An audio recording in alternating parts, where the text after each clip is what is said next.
first of all, oversexed, overacting, and over here, Greg Proops. Then we have from the Comedy Store players, the overwhelming Josie Lawrence. And then back again, over my dead body, Tony Slattery. And finally, overdue but not too much overweight, Mike McShane. Ladies and gentlemen, the contestants. The first game that we play is called Authors, so if all four contestants could step forward, each of them has come along with the style of an author in mind, ready to tell a story in that author's style. So, Greg, which author have you gone for? Earl Hamner, the creator of the Waltons. A very fine writer. I'm sure he was in his spare time. Josie? Samuel Taylor Coleridge. Samuel Taylor Coleridge, jolly good. Tony Slattery? In the style of the person who writes an air hostess training manual. I thought that was Samuel Taylor Coleridge. And Mike McShane? The Rosetta Stone. Right, OK, now... All translations. Yes, now, can we have a suggestion, please, for the title for this story that they're going to tell? Rambo. Sorry? Rambo. Rambo. Can we have a bit of plot in it so that we know where we're going? Rambo... No, don't say Rambo. It does have a bit of plot in it, I'm sure. Rambo had a sore toe. Right. Rambo had a sore toe and he was stopped for drunk driving. That's, I think that combines it all. I'll buzz when we've had enough of you, Greg, and we'll move along. So, away you go. Billy Joe and Bobby Sue and Truffles, the pig, all lay around the farm. It was a depression, so we had to eat dirt clods with warm water. Suddenly, Sylvester Stallone drove up, bobbing and weaving the whole way. We couldn't tell he was drunk.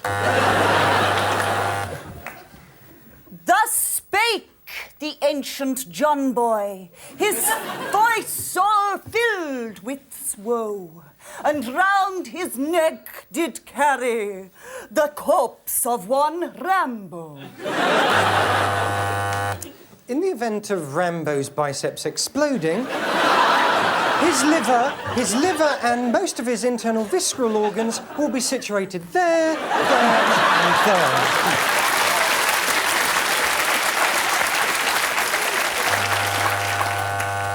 And scattered to the four winds, I, Ptolemy, took his vital organs and cast them to the vultures, who doth breed in the air. And yea, 4 bags of grain were given to Rambo, and like the greedy pig that he was, he did eat them. Thank you very much. Ending there.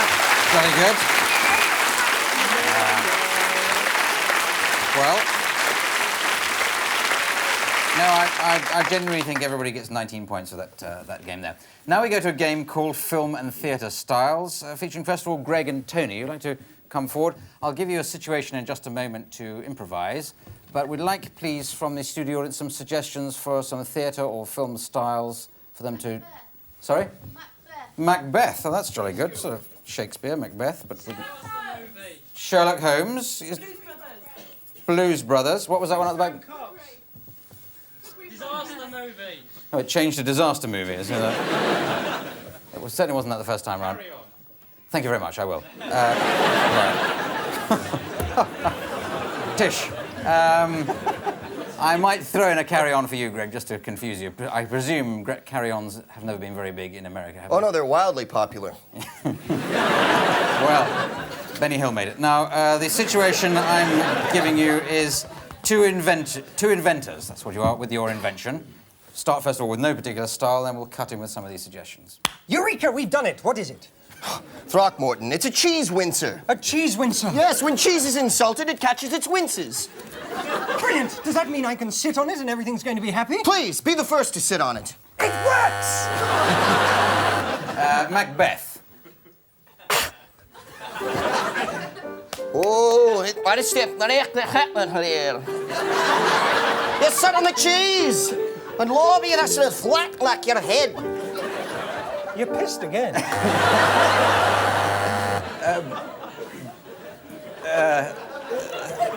Certainly an interesting part of Scotland. Disaster. Oh, my God, it doesn't work after all!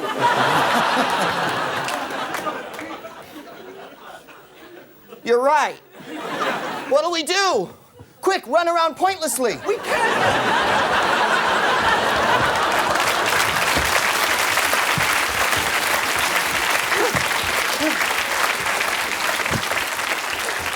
It's either an earthquake or I'm developing a nervous muscular disease. I don't know. Let's end with Tony doing a carry-on movie, and if Greg, could you do a cookery program at the same time? So, this your invention then? I'll just go and... oh, sorry, didn't mean to, sorry. When you're using the cheese, Windsor, always remember, keep your knuckles away, for it'll grate those little bastards right off. Not so little from what I've seen. Okay, let's end on that. Thank you very much.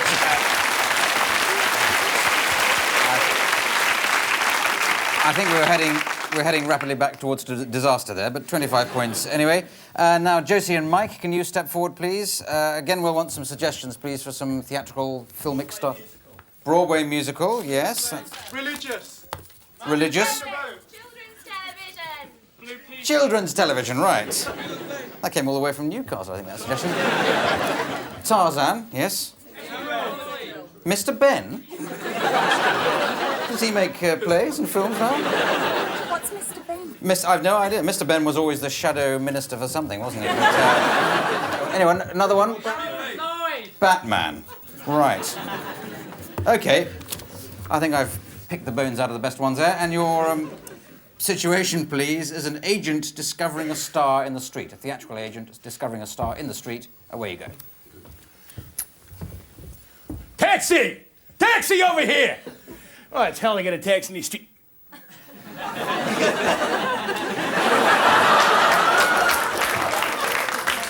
Hi. Hi. I'm Bernie Winkerstein, and you are absolutely ravishing. Thank you. Cloella.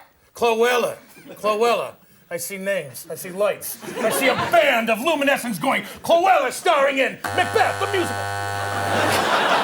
Religious. No, I prefer to do Sunday programs. Yea, the name of Cloella will go far and wide, and the land shall know of thee, and thou shalt do daytime soaps and full-fledged interviews. Oh, yes. Comest with me now, sire. Let us walk across this busy road, and I will spot the traffic. A talent like a light will stop the cars. Like scared weasels that you start and stop as she crosses. And look at the light shining upon me.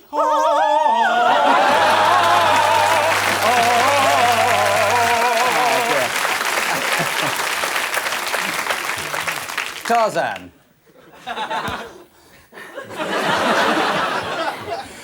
This is a mean city.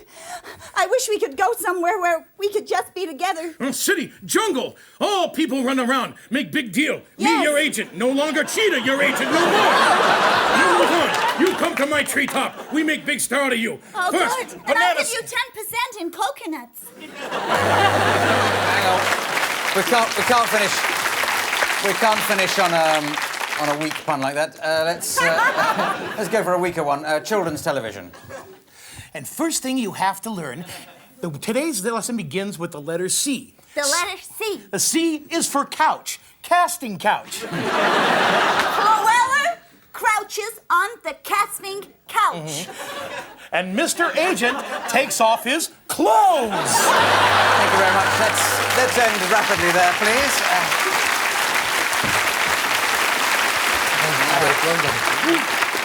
A fascinating trip down the byways of the mind there, and 3 points each. Now we go to a game called Song Styles. This features Josie and Mike. Mike first. Would you like to step forward? Mike's going to make up a song on the spot about an everyday object. It's stuck! Thank you, Mike. Can you think of an everyday object for Mike to sing about? Banner. Ping pong ball. Hose pipe. I think of the three that came out, I think hosepipe has the most potential. A hosepipe. Oh, you don't have hosepipes in America. It's like a garden It's a hose, a right? garden Yeah. hose, okay. So we're having simultaneous translation from the. The delegate from Bulgaria, he's a hose piping guy. I'm sure Elvis Presley used to have one, but now can we also, because he had a very big garden, I understand. Can we have? Clive, please- it's not the size of the hose, it's how much water you can pass through that baby. Yeah. Well, that's night thoughts for this week. Now, could we have a suggestion, please, of a song style, or a type of song? Reggae. Blues. Outdoor. Blues. All right, let's do a blues one.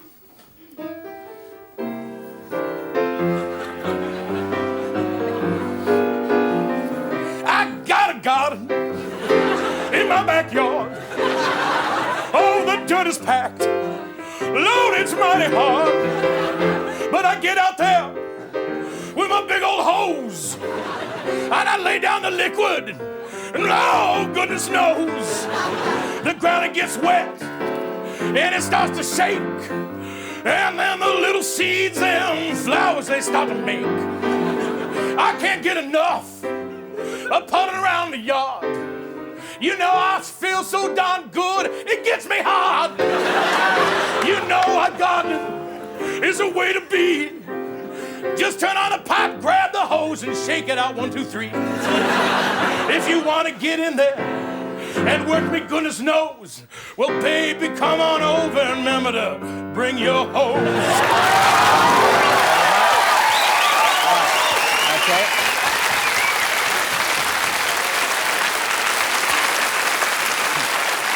Very good, mate. These are getting better and better. Now let's have another star for Josie, please. And Edith Piaf. That's a great one. Do it in French, Josie. Make it easy.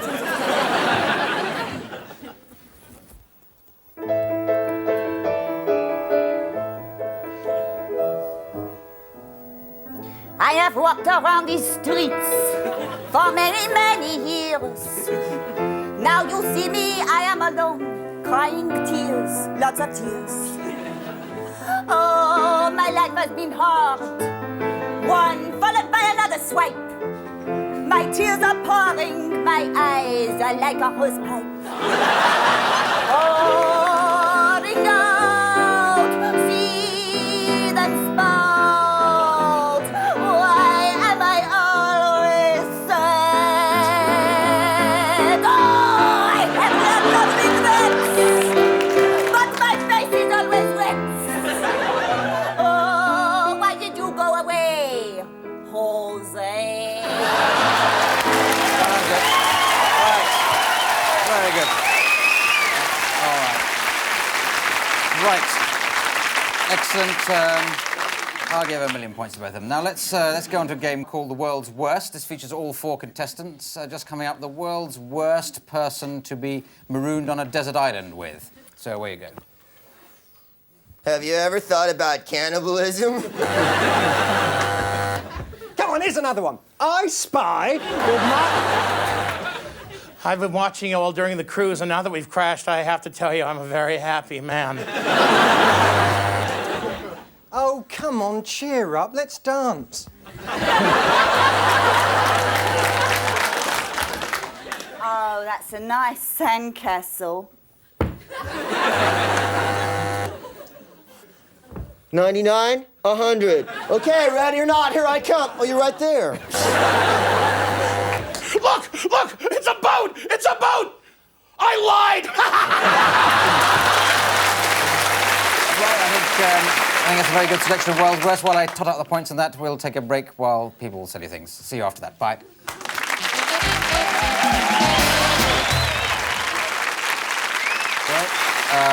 Well, welcome back, or where have you been, whichever applies, and I'll give 94 points to everyone in that last game. We now go to a game called Rap. This features all 4 contestants who'd like to step forward, and they're going to make up a rap on the subject, or a subject suggested by somebody in the studio audience. So, a general topic, an area for singing about. Cooking. Is that, yes, cooking. Starting with you, Mike, where you go when you hear the drum beat. Okay.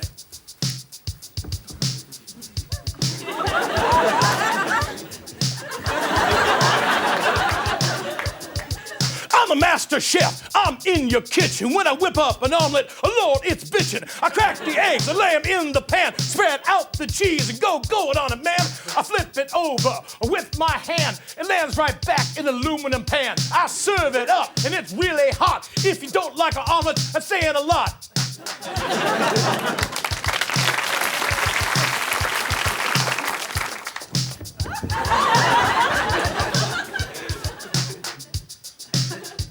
Is my obsession, so what's gonna happen now is a cookery lesson. It's where it's at, food is where it's been. I'm a pissed chef, I'd like a large gin.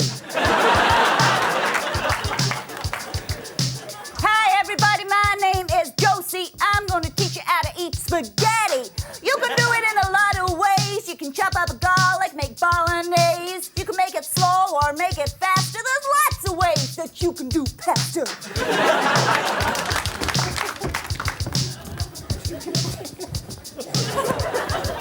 Well, I'm a groovy chef. I'm totally illin'. And when I make a dish, it's way, way thrilling. The girls come to the kitchen, they hop like a frog, because they want to taste my big hot dog. Thank you very much. Yes, a very good rapping there.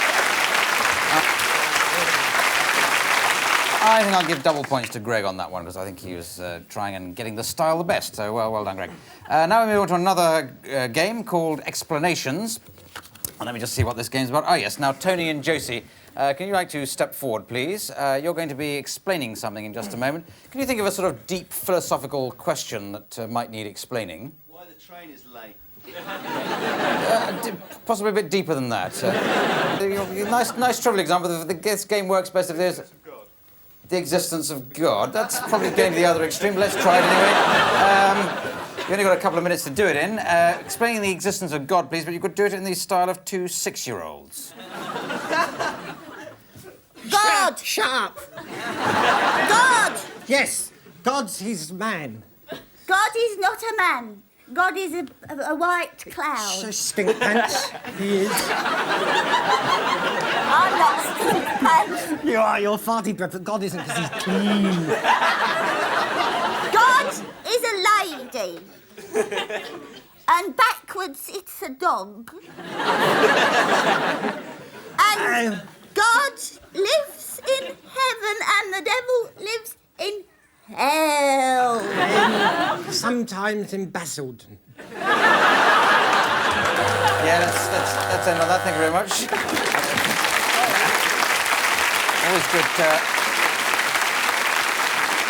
Always good to end on an anti-Basildon joke, I found. So let's move on now to Mike and Greg. You're going to have to be talking about the same subject, but can you do it in the style of two American construction workers? Well, you know, God's kind of like he's a foreman, all right? Well, he ain't got a union, you know? I mean, we're all in this union. Well, wait a minute then. If he's got a union, then how come the angels got to work so hard and blow horns and crap like that? I understand what you mean, but okay, let's explore the concept of the Trinity, okay? There's the Father, the Son, and the other guy, the fruity one. Yeah, the fruity one.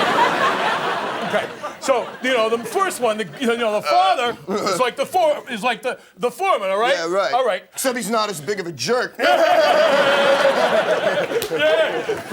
second. Hey, baby, come on up here and I'll show you God.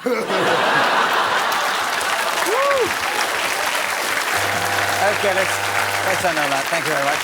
Right.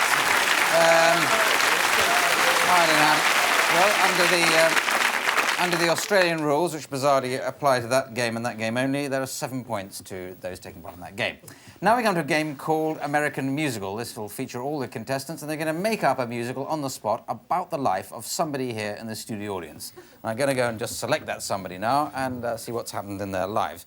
So, a lady here in this rather nice pink outfit. Can I ask your name, first of all? It's Helen. It's Helen, good hit. Hello, it's. Now, can I ask you something you like doing in your life? Making chocolate cakes. Making chocolate cakes, that's great. And something you're hoping to do in the next year? Fly to Paris. Fly to Paris, great. And making chocolate, flying to Paris. And something you don't like? Doing washing up. Doing the washing up. Doing the washing up, yeah. You brought your own prompt with you, that's very useful. Get him to do the washing up, I thought would be a good idea. So doing the washing up, flying to Paris, making chocolate cakes, that's the musical, so away you go. Well, there it is. One of the best French chocolate cakes I've ever made, except I don't have enough chocolate for the icing. Oh, never mind, dear, but don't you think you've made rather a mess of the kitchen? Ah, yes! But that's half the fun of cooking is the cleaning up afterwards. Yes, but who's going to do it? It's me, always me. It's me. You are full with glee at your cake, but that's your mistake. You always leave all the cleaning to me. Hey! Now don't complain, baby. Hey, good looking. You clean up and I do the cooking. That's the way we've planned it for all these years. Hi, I'm Brad, the tap dancing air steward. Oh, Brad, don't you live next door? No, but I tell you what, I'm gonna take you away from your domesticity and fly you to Paris. I'm with Air France. Great, because we need some Parisian chocolate to icing off this cake. You came in the nick of time. I'll take the cake. Let's You be on do, our baby. way.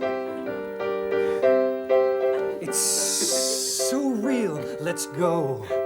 Let's go now. Over the sea to France. Oh, oui, oui. Oui, oui. Venez avec moi. Oh, oui, la plume de Madame. La Tour Eiffel, l'Arc de Triomphe. Is he Jacques Brel? Oh, look, full of fame. Couldn't that be Notre Dame? Yes, we're here. Don't Yeah. you see? It's a holiday. Holiday. Holiday. Holiday. Holiday. Who's that? Hi. I'm Henri, the bummed-out chef. I have chocolate in my pockets for frosting. but Chocolate? I have no cake. Zut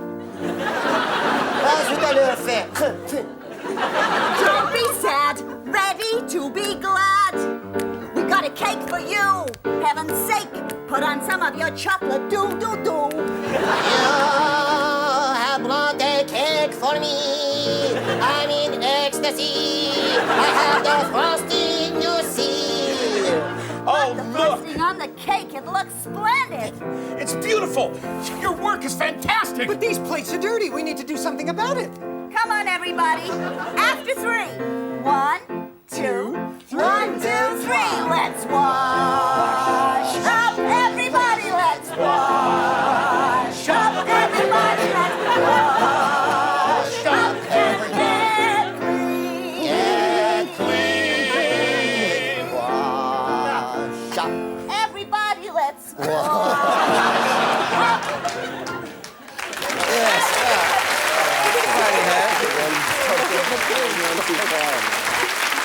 And just about coming to halt there, and it's time now for me to add up the scores, and I see that this week's winner is Greg Proops, so well done, Greg.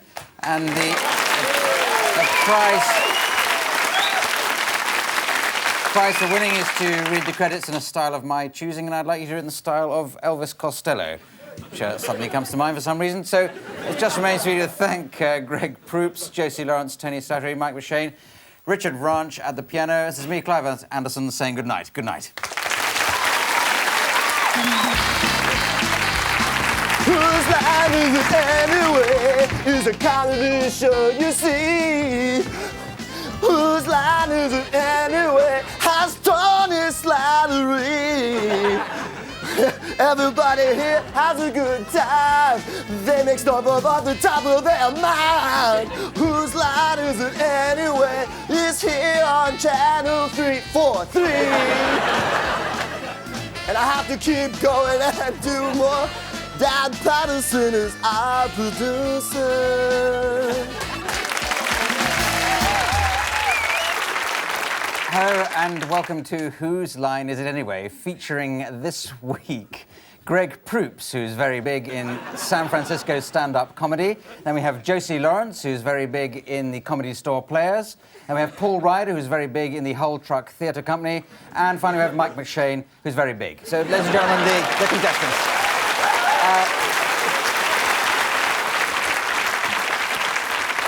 Always start with some original humour. Now, the first game is called Authors, so if the contestants like to come down, in this game, they come along with the style of an author in mind. They can tell a story, each of them in their author's style. So can we start with you, Greg?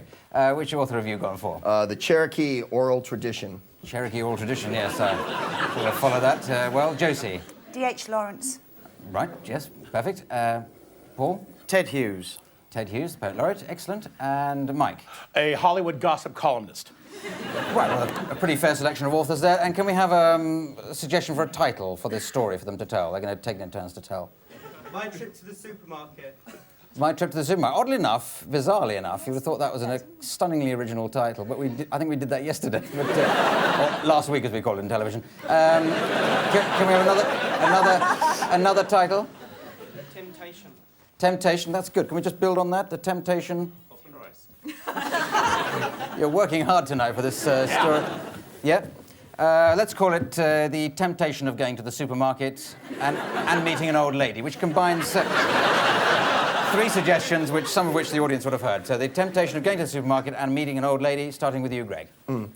In my land, in dry plains, many buffalo run up and down. Not like supermarket. You have to run like hell to catch them, and there's no baskets. No baskets to put them in. Many fat old ladies crowd the aisle between the buffalo. Cannot get to frozen food section, for there is none in all the land. So he decided to find a supermarket. He ran to the supermarket, ran up and down the aisles until he found the baked beans. He smeared the baked beans all over his body, the tomato sauce mingling with the sweat. Then he saw an old lady. Come with me to the deep freezer, he said. There it was. Pig. Dead pig. 3 foot long, perfect in all parts. Lying alongside a weasel-stoked crow. And this reporter was happy to find out that dead pig was none other than Arnold Ziffel from the film Green Acres, yes. And the lady, believe it or not, was Katharine Hepburn. Well, they all went to Sardi's afterwards, and what went on afterwards, I can't say on the TV.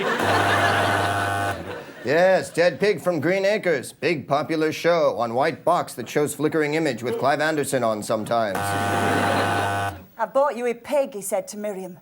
Miriam stroked the flesh of the pig. The pig hairs stood up erect. Erect hair caught in the Queen Mum's throat.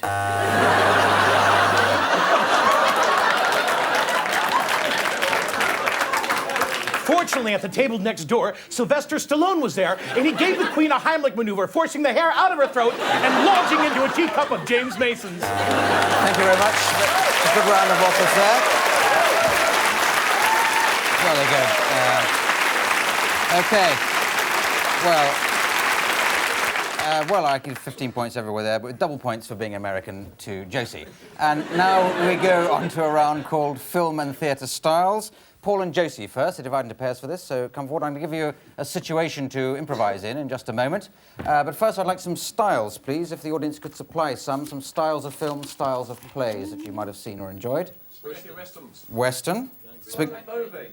Spaghetti Western. Silent movie. Always one will suggest that, just to make it difficult. Thank you. Well, I've done that. From behind here. Sorry? Children's, yes, good. Children's, is that different from Play School? Or was that just a weird echo? What was it? Another one there? Gangster. I think that's pretty good. I think that's a fair selection, wouldn't you say? So, a situation for you to improvise in is just a couple on their wedding anniversary, or wedding anniversary generally, doing what you want on that. First of all, no style, and I'll cut in with some of those ones that have been suggested. I've got your favourite for dinner tonight. Yeah? Pizza with banana on top. Thanks, honey. It's all right. I've got something special for you as well. You remembered? Yeah. Here it is. Spaghetti Western. It's a tin of spaghetti.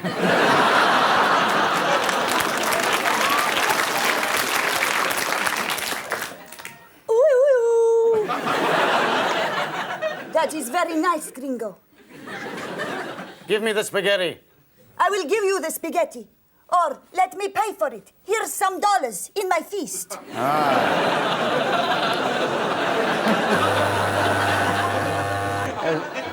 Silent movie.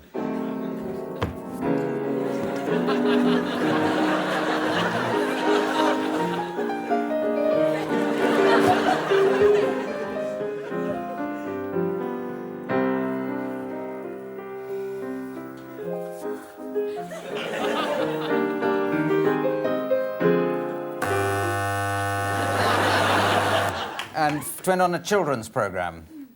Why have you given me a hamster?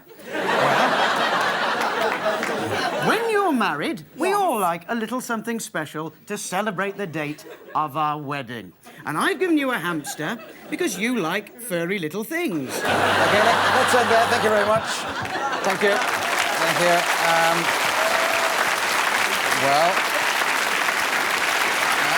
This is clearly going to be a difficult round to mark, so I'll give 1.7324. It's just like an average score for now. So the next pairing, please, Greg and Mike. I'll give you a situation in a moment. A few more styles for these. Bearing in mind, we've got Americans here, so let's make it horror film, yeah? Soap opera. That was a stereo soap opera, that is. Have we got anything from the theatre we can do? Woody Allen. Yes, he's at the RSC now, isn't he, Woody Allen? I'll put down Woody Allen anyway, but any more theatrical? Sorry? Mine. Right, OK. It's pathetic, really. Now, OK, so you want a situation, don't you? And your situation is two surgeons. Your two surgeons operating way. I'll give you some styles as we go along. How'd the colostomy go last week? Oh, pretty good. I think I took out his pancreas by accident. He didn't seem to complain, Well, though. he's an old guy. He won't miss it. He'll be dead in a year. Yeah. Now, see, this is the Hannigan technique. You've seen this? Have you seen the journal? Now, you do it's an undersew like this, and you pull it really taut. And if he farts, it blows wide open. He comes back to the office, you get another $50,000 for the sew. Soap opera. I have something to tell you, Raj. What is it? I love you. Fight that for me, will you? I'd like to tighten it for you, Raj. Watching you day after day, the skillful way you wield the scalpel and the sutures. Oh, Raj, why can't it be yes instead of no, no, no? I'm a surgeon. My hands are dipped deep in blood. If I could just wash them clean and give you the love that dare not squeak its name, Let me-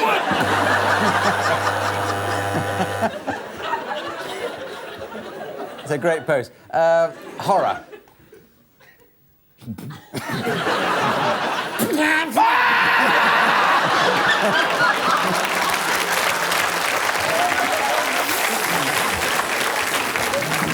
Quick, in the gyro tube.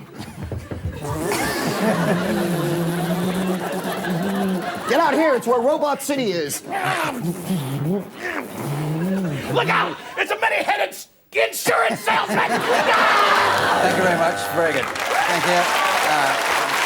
All right. Yeah. Yes, very good. That was as nice as pie, so I'll give you 3.14 for that each. Now we go to a round called Song Styles. This features Mike and Josie. First of all, Mike, I'd like to step forward, and he's going to make up a song on the spot about any household object that can be named now. So can somebody suggest a household object, an everyday house? Sorry, a food processor. Cheese grater. Well, hang on, don't argue amongst yourselves. I think a food processor's fine, but can we have a style? Rock and roll. Rock and roll? Well, that's all right. So rock and roll. About a food processor, and away you go now, Mike. Hey, yo. Hey, yo. Got a Cuisinart, it's ready to grate, and I make the food, it tastes really great. I chop and I blend, I whir and I puree, yeah, you go, the puree all day.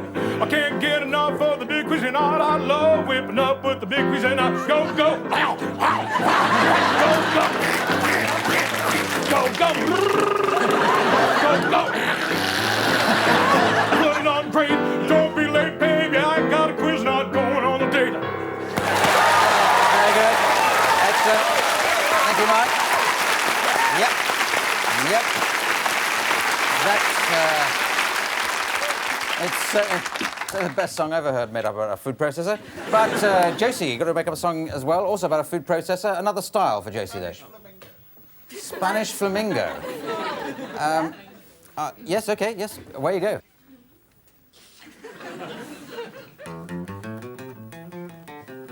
This is a little song we sing in my village.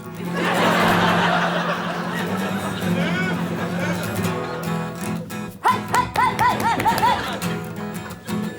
There was a man. He was my favorite confessor. He came to me with a gift. He gave me a food processor. I looked into his eyes. and I was liquidized. He treated me like food. He chewed me up and spat me out.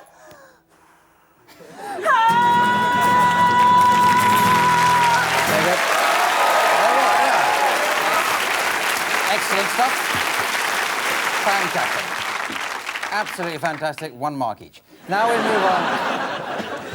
we move on to a game called World's Worst. This features all the contestants. I'd like to step forward, please, on the World's Worst step there. And they step forward to give, please, the world's worst thing to say at a wedding. Any old order. I'll buzz when I've got the idea of what you've done. So away you go. He loves me, you know.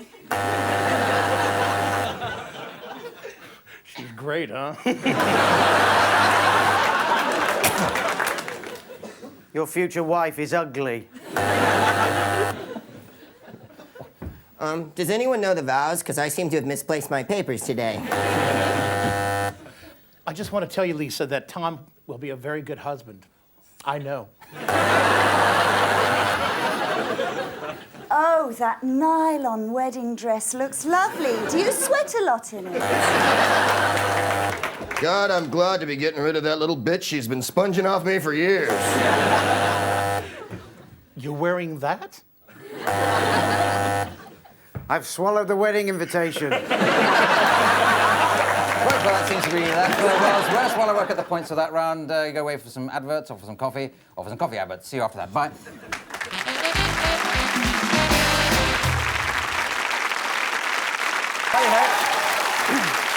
Right. With the shock news and no points awarded for that last round, let's move on to a game called Props. They divide into pairs for this, and Josie and Greg, this is your prop. You've got to come up with as many different ways of using that item as possible. While between times, Mike and Paul, you have this item to come up with a lot of different ways of using. We buzz between the pairs in a traditional way. So away you go, starting with you, Josie and Greg. Hello, sir. I be a strange old lady out of a Chaucer book.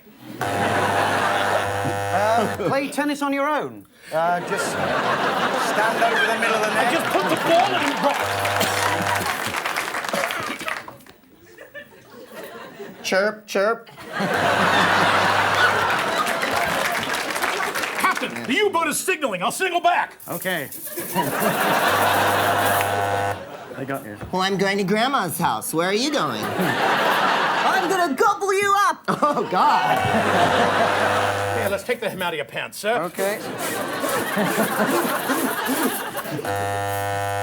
Josie, this safe sex thing just isn't working for me.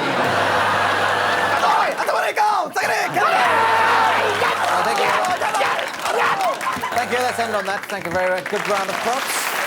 Come on back.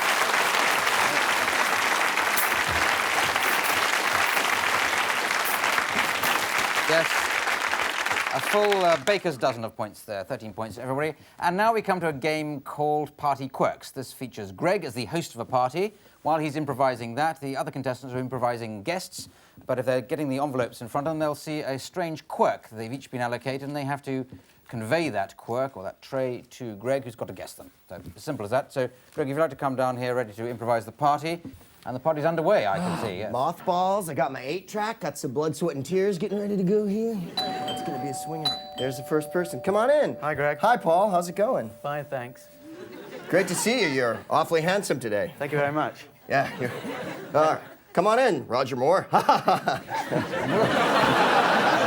You want a drink? Yes, please. Gin and tonic. Oh, good. I already had one made. Thank you very much.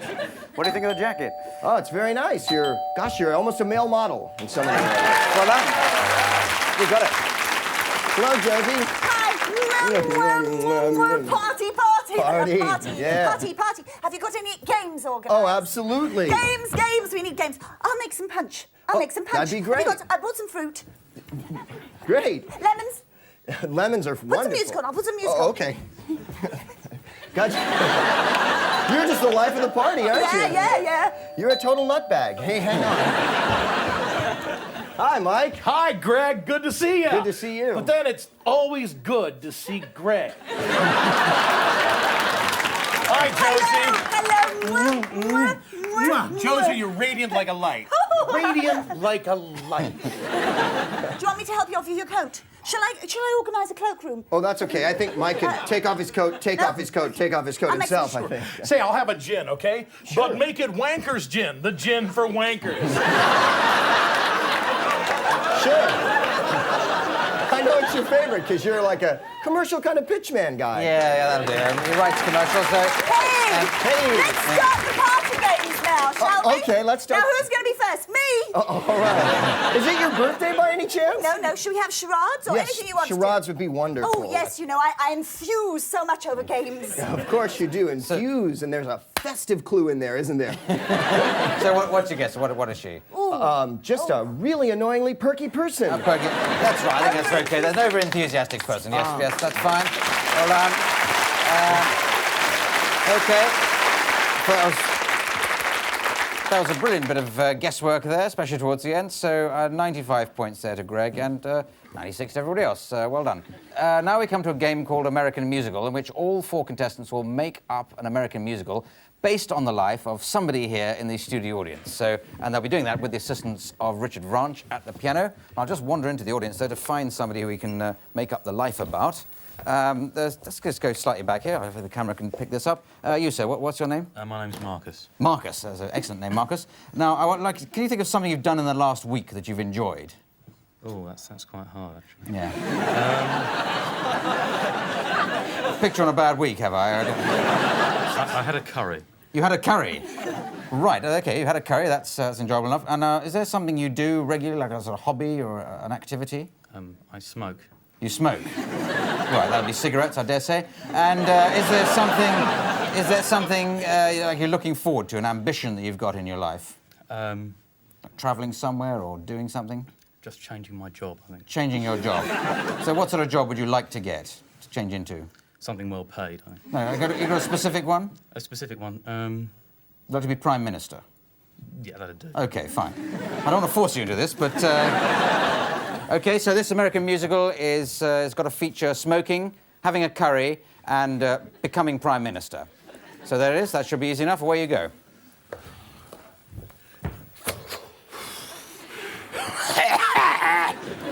This is a dead-end job, testing silk cuts all day long.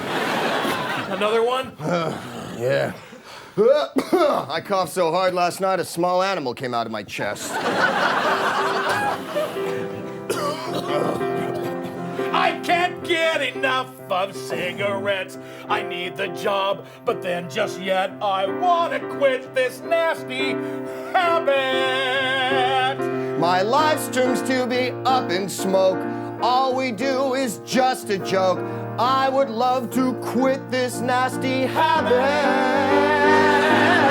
We should just get away. We should just get away. Find a better way. Find a better way. Clean the big ashtrays. And break this habit. Hi, guys. How you doing, Paul? All right. Hey, Have listen. one? Yeah, no. I'm representing ASH. This is an organisation for giving up smoking. I've got something you should do better instead. What's better than smoking? Yeah. Let me tell you about it. Have you ever ate a vindaloo through a didgeridoo? Oh, no. Have you ever had a big madras dripping out of your ass? Oh, no. Eat a curry when you're in a hurry. They taste real good. Eat them with a bud. I think that is the best meal for you. Vindaloo. Vindaloo. Vindaloo. Taking it down through a didgeridoo. Vindaloo. Vindaloo. Hello and welcome to May Your Dreams Come True Curry House. Wow, we've been magically transported here somehow. Here, sit down. Why?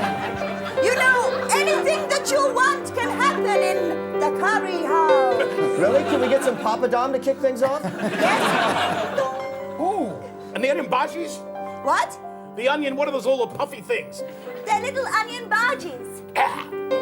Hey, listen, have you got any Kinnocks on the menu? Kinnocks? Yes. Little sort of dry, crispy things. I have them. We have lots of Kinnocks, but the Thatchers are off. Oh, I'd love to be a Thatcher. I'd love to be a Kinnock. I don't want to say anything sinister, but when I looked at you, I thought you could become Prime Minister quite easily. All you gotta do is dream.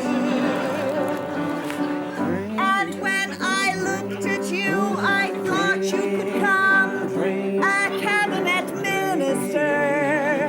All I have to do is dream. Dream. We're dreaming of a better day. We're dreaming. I'd like a high-paying job and throw my cigarettes away. Yeah, throw away the tobacco and go, go, go, go, go, go, go. 'Cause all you've got to do Is dream, dream.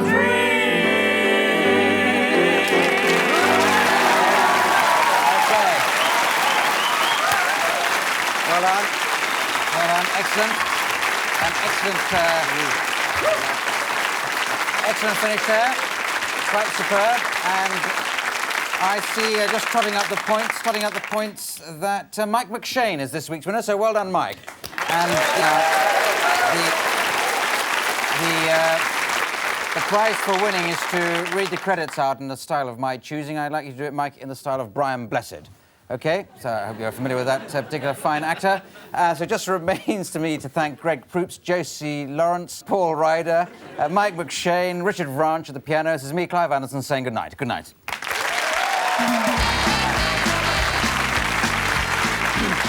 Whose line is it anyway? Devised by Dan Patterson, Mark Levinson, Stuart Clive, and Julian Mike McShane, Paul Ryder. Improvised music by Richard Watt. Sound supervisor Richard Churchill, the machines are beautiful. Stage manager Hilary Groot. Makeup artist Ivana Primorak. Production secretary Tears of Bill Todd. Production assistant Kirsten Moses. Production manager Carrie Fletcher. What a babe. Director Chris Bould. Executive producer Denise O'Donoghue. Producer Dan Patterson. I'm Brian Blessed. I'm going to get my throat swabbed.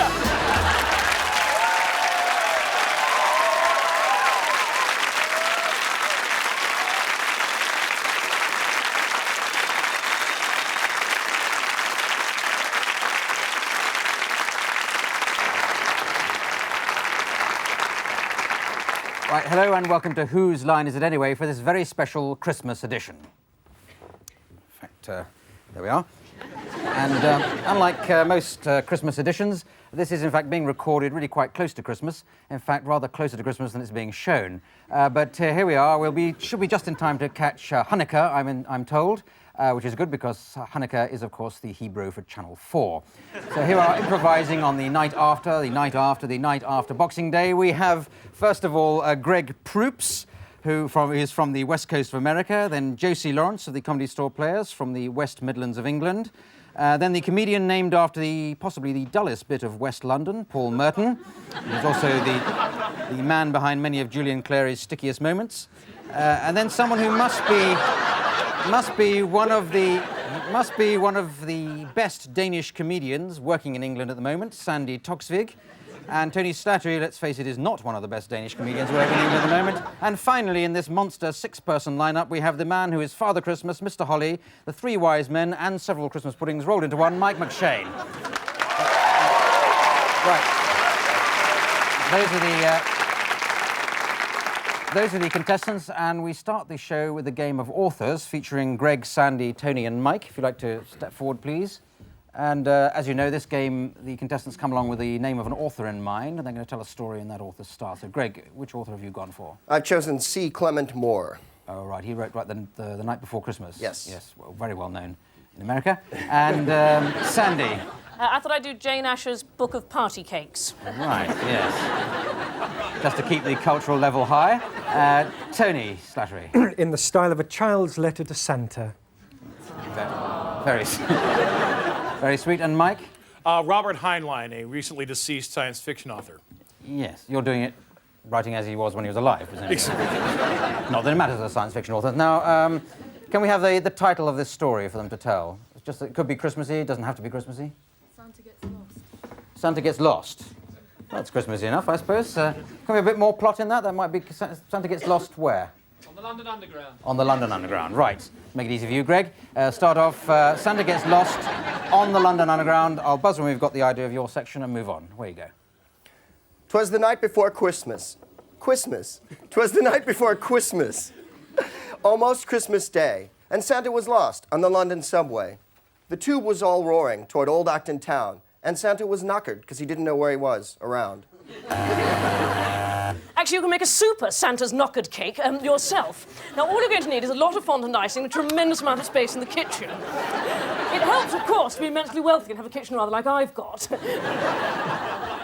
But it can be done in a kitchenette with a small Swiss roll and a large bowl. Dear Santa, don't bring me a large bowl like you brought me last year, you fat git, because I specifically wrote to you and said I wanted a Masters of the Universe torpedo with batteries in it, but my sister disappeared with it into her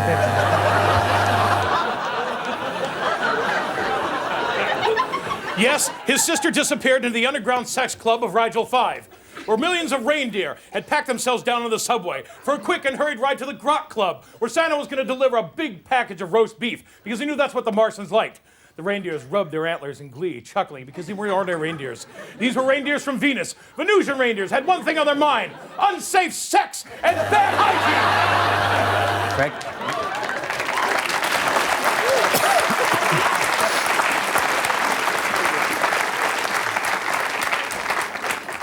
Yes, the reindeers were randy. They wanted a bonk. And so they knocked Santa down and started to tronk.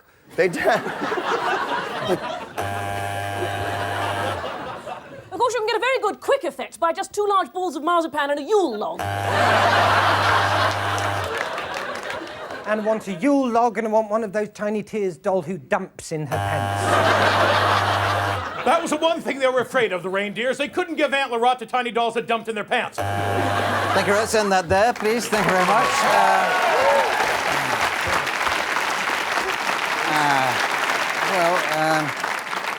Well, I think that's worth 5 points each, with a bonus for taste to nobody. So now let's move on to a game called Film and Theatre Styles. This is going to feature Josie and Paul.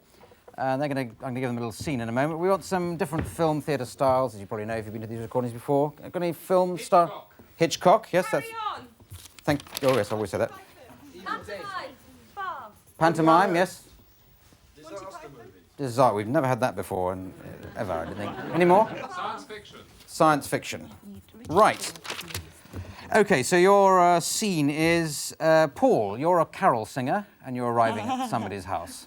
Okay, just do it any old style, and then just do it any old style. Any old style, then I'll cut in with some as we get to them. Okay. Good King's Wenceslas, give us your money. Good King Wenceslas.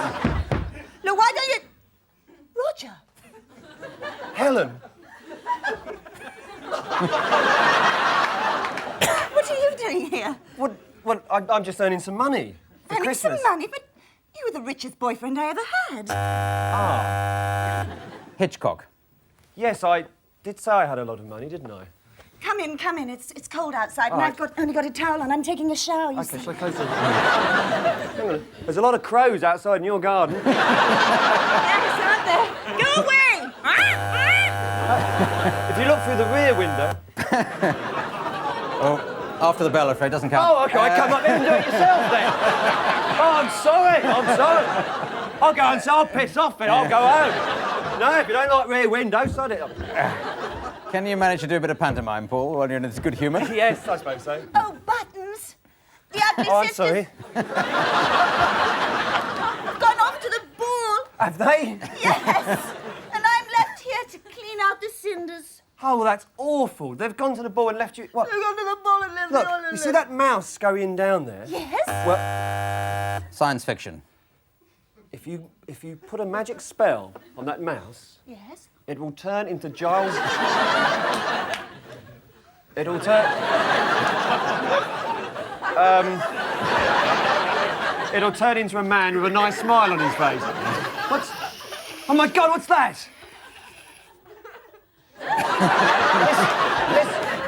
What? Helen, what is it? Helen, there's... Oh, sorry. Sorry? This makeup's having a bit of an allergy on my skin.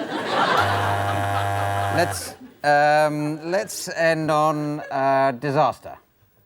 Mind you, a face like that, I mean, you're lucky that anyone invites you out, really. Roger, don't say that. Oh, what's all that water coming out of the bathroom? I left the shower on. Oh, no, you have to shower on? Oh, what are we going to... Oh, the earthquake is coming! Oh, no! Not an earthquake at Christmas time! Look out for the giant bat! Okay, thank you very much. Thank you. Let's end there. Yes. Righty-ho. Okay. Right.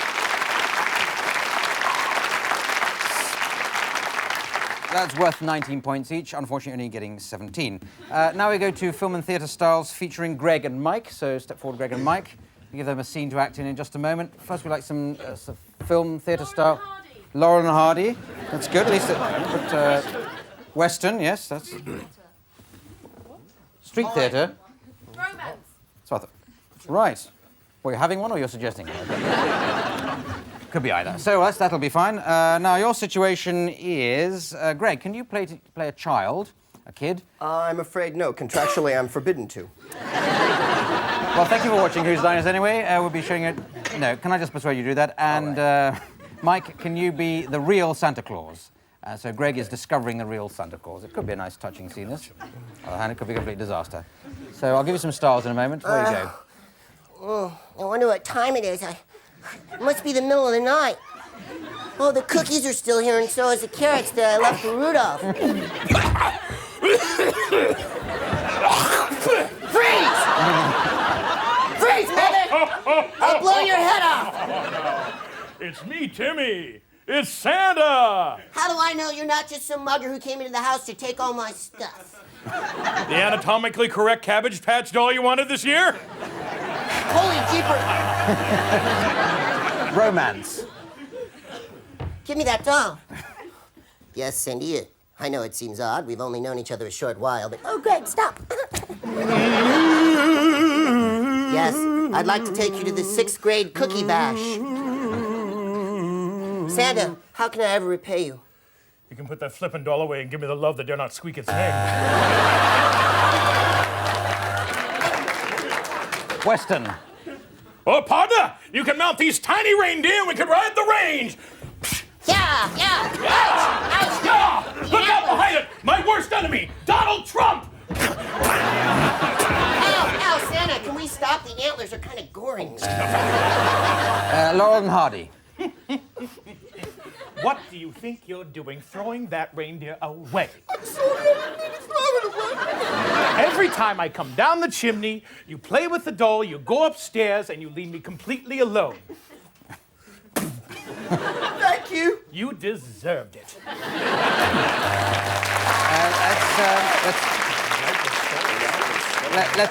Let's end on a beach movie. A beach movie.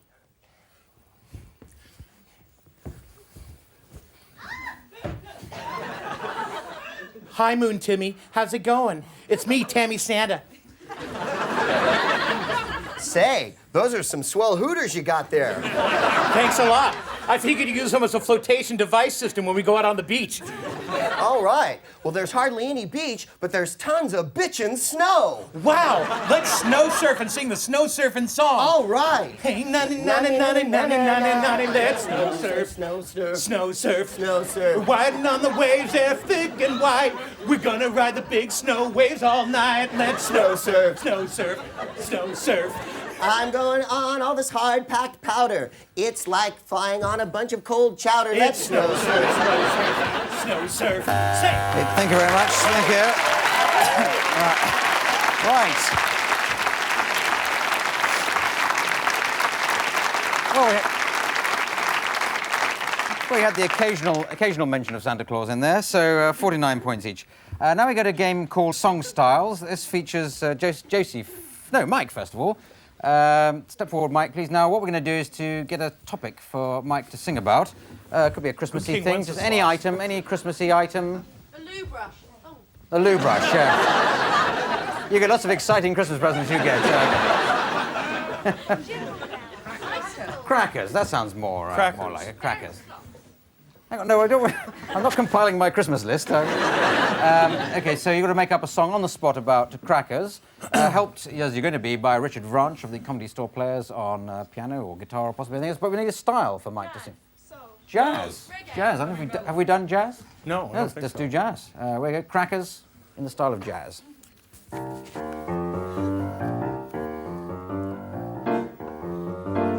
Pop. Bang. Bang. Hey! Pull the string on the cracker. Jump back jack, it's a firecracker. It's gonna rip open, got a prize. It's gonna be a great big surprise in that cracker. Well, yeah, it's that cracker. It's so slick with a string around. You pull it off and it goes to the ground, and you got the toys all on the ground, and there they are with the crackers open wide. Way inside, I love that cracker thing, and I'll get that cracker, baby, and then I'll sing. I'll do the cracker move now.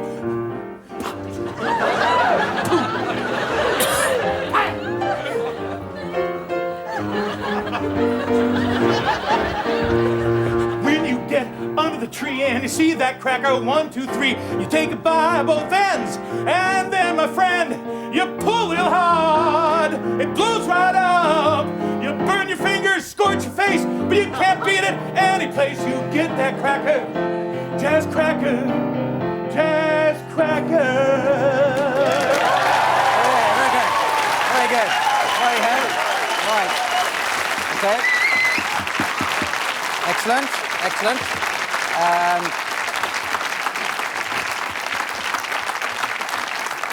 Now it is Josie's turn. We stick with crackers, but we need another style for. Swiss yodeling. Oh, very useful. I think they don't have any words in it, I don't think. So Swiss yodeling's all right. you can do Swiss yodeling, all right. I was trying to be helpful, but.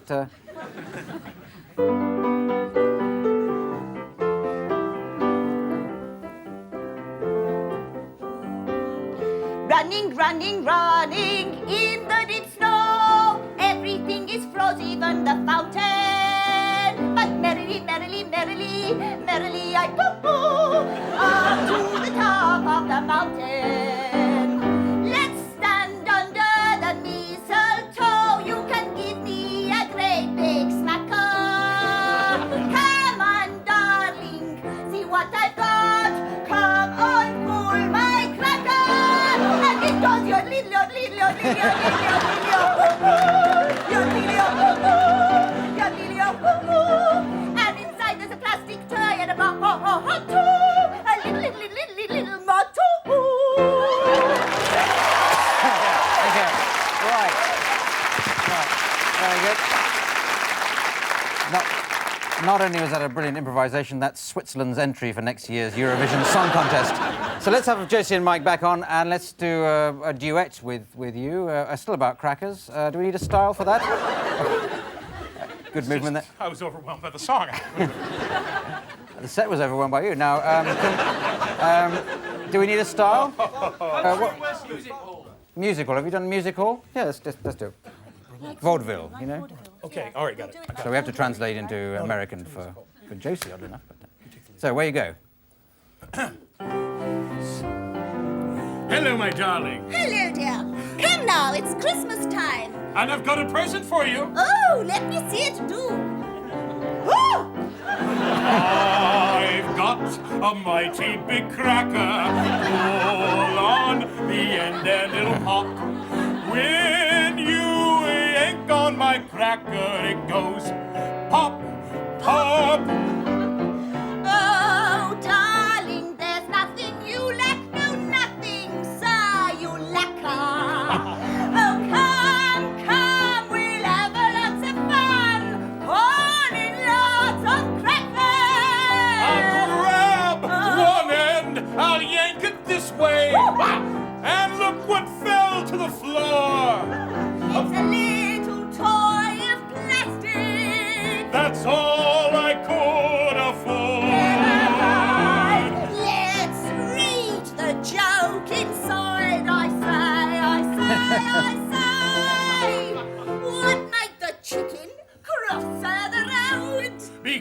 because it's completely gay.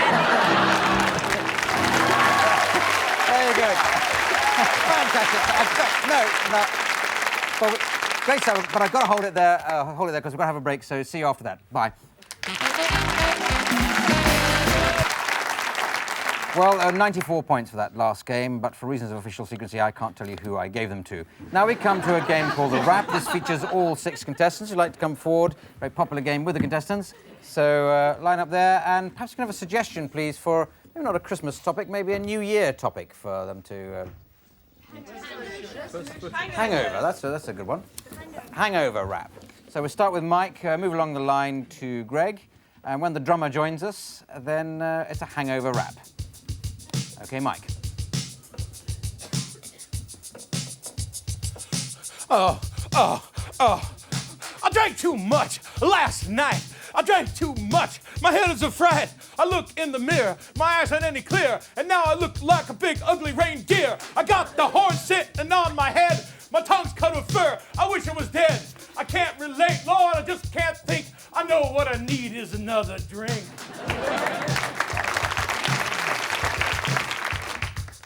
I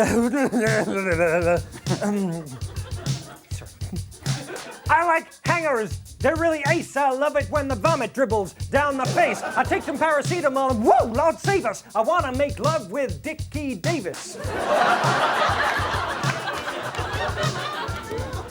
I lay on the floor, I felt quite sick. My head, it was incredibly thick. My mouth tasted like it was full of beans. I looked up, there was a man in tight jeans. I said, hey, this song should have been sung, but boy, you sure are well hung.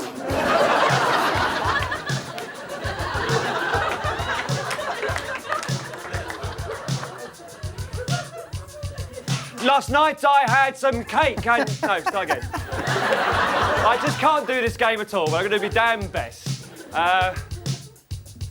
Last night I had some beer and some cake. Now I have a great headache. I am what you call an alcoholic, and my nature is bucolic.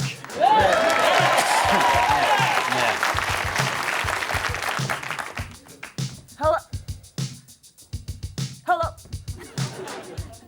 Hello, hello, hello, everybody. My name is Anna. Last night I got drunk on tequila slammers. I was drunk, I was out of my head. Can't remember what I did, can't remember what I said. I came into the party and the next thing I do, I was jumping around naked like a kangaroo. Yeah.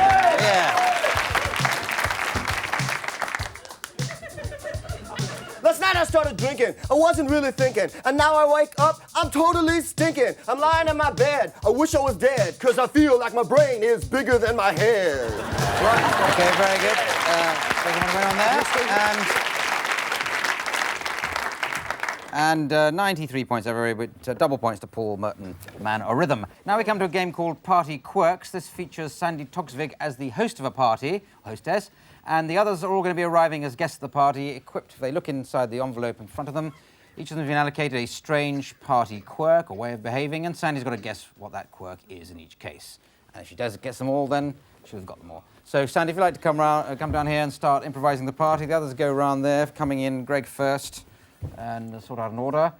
And I'll bring them in making a sort of doorbell noise with this sort of doorbell. So, are you ready, Sandy? Is this party on the way? Yes. Now, I think we'll have soft drinks. No, I think we'll just have alcohol. Am I completely ready?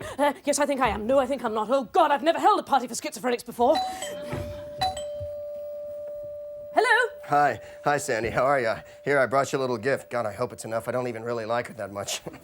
Well, that's jolly kind of you. Would you care for a drink? Oh, yeah, I'd love a drink. Yeah, I hope I don't get drunk and throw up like I did at the last party. That was hella embarrassing. Well, what's the gift? Oh, the gift? I can't really tell you. It's a surprise. Well, it's a stuffed badger, because they were really cheap. All right, excuse me, just 1 second. God, this is Darling. boring. Hello, how are you? Thank you for the lovely, gorgeous presents. I don't know what I'm going to do with the Lords of Leaping, or the Maids of Milking, or the Drummers joining, but it was absolutely wonderful. Thank you for them all. No, it's my pleasure. Would you I like know, to- over 12 days, how you managed to get all that stuff together. I can only imagine that you went to Harrods or somewhere Did superb. you get the partridge in the pear tree? Yes, I got the partridge in the pear tree. Yes, I did. God, Good. why'd she invite him? What a jerk. I invited him because he's my love. Oh, wait, I think you've got Paul there. You're getting it subtly, but let's have another one coming in. I knew that. He seems like a nice guy. He's very nice. Yeah. That's the doorbell. Excuse me. Hello. Hello. Hello. You met the neighbours? Yes. Got a drink for us? Yes, got a drink. Just 1 second. I just open the fridge here. Get a bowl. Some milk, possibly, would be suitable. So, The trouble with milk is... That's better. Well, don't worry. It'll fit in with the decor. It looks a bit of an Aladdin's cave down here. Now, I expect you'll... Sorry about the mess on the carpet. Have you got a bucket? I haven't, but why don't you pop out to the barn with the other cows, Mr. Pantomime Cow? Yeah. Pantomime cow. I'll give you that. There was I don't know who you a are. pantomime horse, but never mind. I like to keep you around just for fun. Thanks a lot. God, I hope she got me a present. Right, okay, lovely. Hello. Hello. How are you, Sandy? I'm very well, thanks. Merry Christmas. Greg, how are you? Fine, Mike. How are you? Pretty good. You know, it's so good at this time of the year for friends to get together. And we celebrate the times that we had, the times we will have, and the future for all mankind. Yeah, don't squeeze him too tight. I think he's a bit unsure of himself. I wish he'd take his big, sweaty, fat paw off me. We can hear what he's thinking. We can hear what he's thinking. That's right. Well done. Brilliant. And last guess on Mike. Ladies and gentlemen, Greg Proops. Now let's close the show by you and me singing our favorite little Christmas carol together. Let's do a Judy Garland. Come on. You got a guess, Sandy? I tell you what, it's one hell of a nice way to spend Christmas with you here on your own talk show. Right, that'll do. Yes, well done. Yes, very good. I think you got them all there, Sandy, so I'll give you 94 points and 103 to everybody else. Now we come to a round called the World's Worst. This features all 6 contestants. You'd like to come forward, stand if you can cram yourselves onto that World's Worst step, and step forward just as you think of examples of the world's worst person to come and visit you when you're in hospital at Christmas. OK, just what do you think of that? I'll buzz as soon as I've got the idea of each one. Where you go? Chief Superintendent, you got some visitors. It's the Cray twins, would you? We've had the most marvellous time. It's such a shame you went banged up. You went to this party, and then we went to another party. We've been so drunk and... Hello, Granny. I got a new song. The sun will come out tomorrow.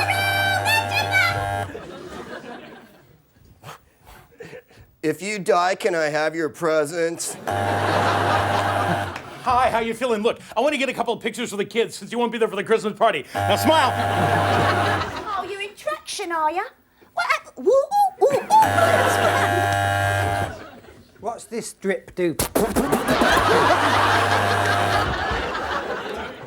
Yes, I was the doctor who operated on you. I seem to have lost a pair of scissors somewhere. Hello, my name's Eric. I'm the enema elf. Let's see the South Pole. All right, well, I think we've picked the bones out of that. Well, I worked out the points for that game. Let's take a break. See you after that. Bye.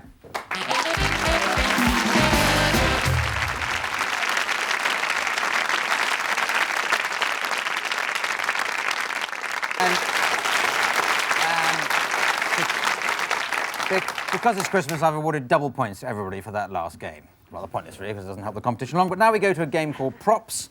The 6 competitors divide into 3 teams of 2, as you might expect if you did elementary arithmetic. Now, first of all, Paul and Mike, here's an item you've got to come up with as many different ways of using. As I buzz between you and Josie and Sandy, if you'd like to take this. Good job, Charlie hasn't got this. Yes, absolutely. You stay on that step there. And the final pairing of Tony and Greg, that's yours. I think we've got the season of the year well in mind on this particular round. Anyway, I buzz between the pairings, just as we think of some examples. Starting with you, please, Mike and Paul. Where you go now? Hang on. No, it's not going to work. Hang on now, it's not going to work. No, Not I'm one trying of to... the best improvisations. I want a special effect, but it won't do it. And people will never believe this is really improvised. Do you know how many trees they chopped down to make this tree? You got frosting all over my bowling ball, you stupid ass. That's what I was trying to do! That's what I was trying to do! Perhaps you'll remember me from your first acid trip at Leeds. That's the joke I was going to do! It was! Too late, Paul. I don't know. Do you think my armpits are too hairy? Bo Derek, myth or reality? I don't mind eating with a Chinese family, but these birthday chopsticks are a pain in the butt. It's typical of my husband. He's given me this and there's no batteries. Merry Christmas. I'm Atlas. Don't heckle each other. Turkey doesn't look done, honey. I say you put it back in for another 20 minutes.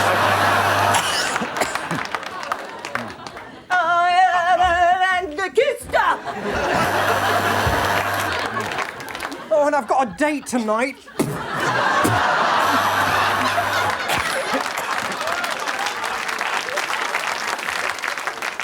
And the winner of the Gay Civil Rights 500-kilometer Freedom Mince Run is Tony the Lizard Montego.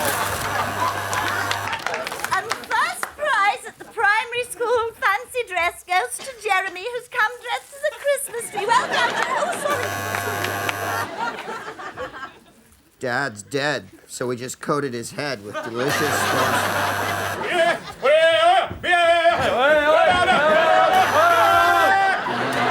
Oh, darling, I'm back for Christmas.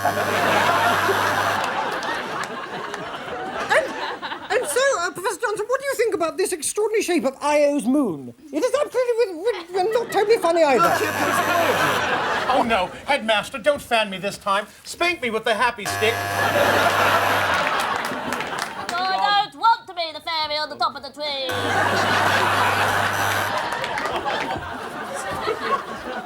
Look what the budgie's done to the plum pudding. Okay, let's end that there. That was a very good selection. Oh, thank you very much. Bring your prop for that. Another one there. Thank you. Thank you very much. Thank you. Thank you very much. Thank you very much. I think we had some of the very best props there, and indeed some of the worst. Now we go on to a game called Musical Producers. And in this, Sandy and Paul, you're going to be the producers of this show. The others are going to be acting out the musical as instructed by the producers. So we'd like to get ready to go in around there. I think it's been Josie and Mike, first of all. But it's going to be about somebody's Christmas here in the studio audience. So I'm just going to go and find that somebody in just a second. The gentleman here, can I just ask your name, first of all? Dick. Dick. That's a very good name. Yes. Sometimes it gets lost, I dare say. But now, is there something you really like doing at Christmas, Dick? I enjoy Christmas stuffing, actually. Christmas stuffing. Yes. So Dick likes stuffing at Christmas. What path am I going to go down? So stuffing. How about something you dislike at Christmas? Something that really annoys you about it? Well, I don't want to steal anybody's, but vomit. I can't stand that. You can't stand vomit. Not a lot of American musicals about vomit, but there must have been a few off-Broadway ones or off-colour ones. And something you'd really like to do at Christmas that you perhaps never done? Have a swim. Have a swim. Yeah. Right, that's very Christmassy. So, based on the life of Dick's Christmas, can you get swimming in, vomiting or possibly overeating to keep it within the bounds of taste, and stuffing. So make that sort of turkey and stuffing and stuff like that, and away you go. I see it. Yes, Shane. I see it set in a kind of warehouse. Oh, it's good, it's good, it's good. Yes. But I see water in the warehouse. Water in the warehouse, Yes. yes, lots of water. Yes, it's a watery warehouse. Yes, it's a swimming pool with a roof, and there's a lifeguard comes in, and there's a woman. Oh, the girl. She dives up through the water and is in a sparkling swimsuit. Yes, and their eyes meet across the pool. Oh, it's lovely. And they sing a song of love. Such passion.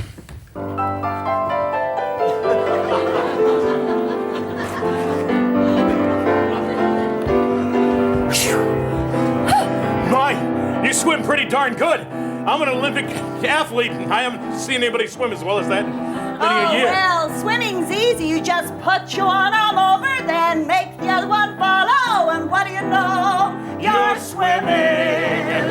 You kick your little feet together to and fro. You're swimming. You're swimming. Oh, you know it's so easy. Why not come into the water with me? And what do you know? What do you know? We're swimming.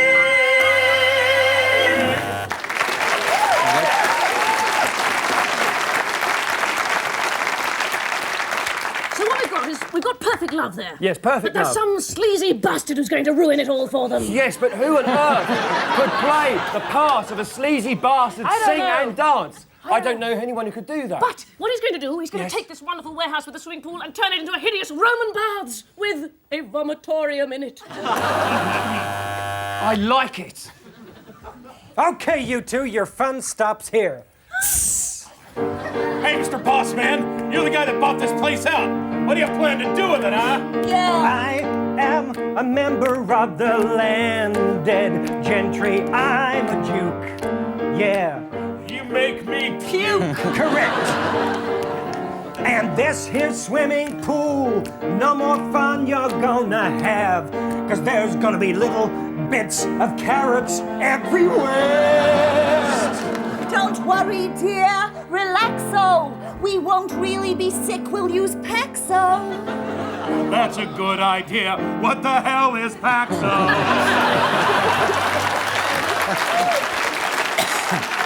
Yes, I like the lyric on that, but I don't think the Americans are going to understand Paxo. But I got it. Their wish to be together goes up into the great firmament of the skies, and the Christmas fairy hears them. And sings a lullaby and brings peace and harmony to the planet. And the sleazy bastard gets that Christmas stuffing he deserves. Yes, I like it. We'll do what you say, okay? Whatever you All say. right, everybody, just calm your giblets down. Who are you?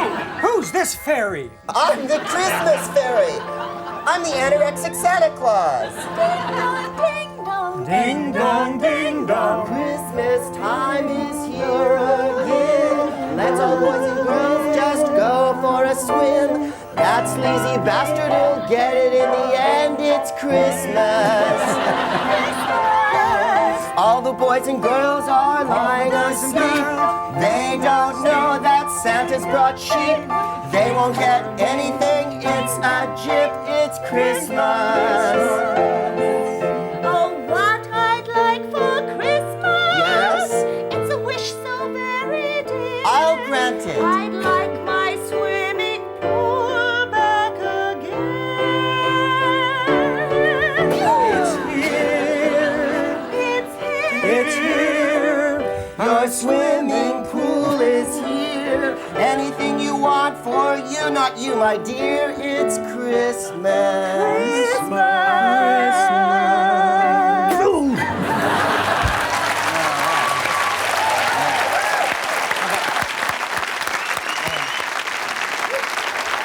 Right, thank you very much. They're very, very promising. Very, very promising. Bound to be a success as long as we get Andrew Lloyd Webber's name on the title. Well, that is the very last game, and I'm totting up the points, and I see, well, quite extraordinary. Who would believe it? At Christmas time and everything, it's a completely dead heat. So, how wonderful. Well done, all the contestants. And the prize for winning is to read the credits out in the style of my choosing, so I'll have to ask all of you to do it in the style of a Christmas carol. So we'll just have to improvising a Christmas carol with the credits, as I just thank Greg Proops, Josie Lawrence, Paul Merton, Sandy Togsvig, Tony Slattery, Mike McShane, Richard Branch, the piano. This is me, Clive Anderson, saying good night. Good night.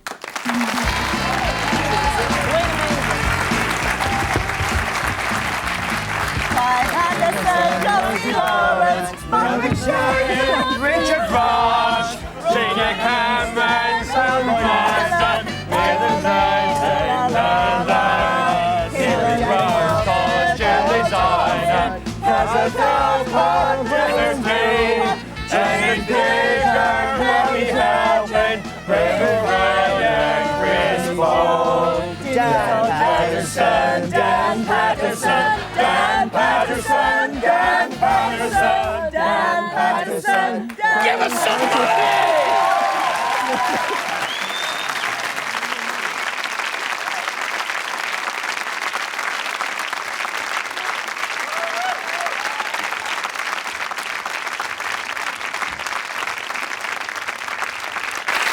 Hello and welcome to Whose Line Is It Anyway? And ad-liberating themselves tonight, we have, first of all, from San Francisco, stand-up comedian Greg Proops, from the Comedy Store player, sit-down comedian Josie Lawrence, From Saturday Night at the Movies and another rather more obscure television programme, low-down comedian Tony Slattery. And from Who Knows Where, the Can't Put Him Down comedian and one-man RSC, John Sessions. Ladies and gentlemen, the contestants. We're going to start with a game called Film and Theatre Styles. I'm going to divide into pairs for this, starting off first of all with Josie and Greg. So I'd like to come forward, Josie and Greg, and I'll give you a situation to improvise in just a moment. But we'd like some film or theatre styles suggested, please, by somebody in the audience. Have you got any? Home movie. Home movie. Flintstones. Home movie and Flintstones. They're a very popular suggestion. We get, I think, every week. But can we move on to any more from around here? Robin of Sherwood. Burlesque. And what was that one? Robin of Sherwood. Robin of Sherwood. Any more from this? Bill Silvers. 60s Batman. Right. I think we've got masses there. So I'll have to give you a situation, won't I? And the situation is you're arguing over the bathroom. Arguing over the state of the bathroom. Okay? What's this ring? What's this ring around the bath?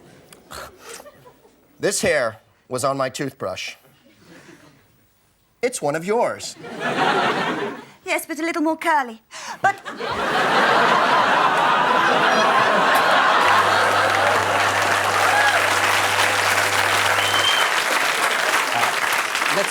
Let's go into Flintstones.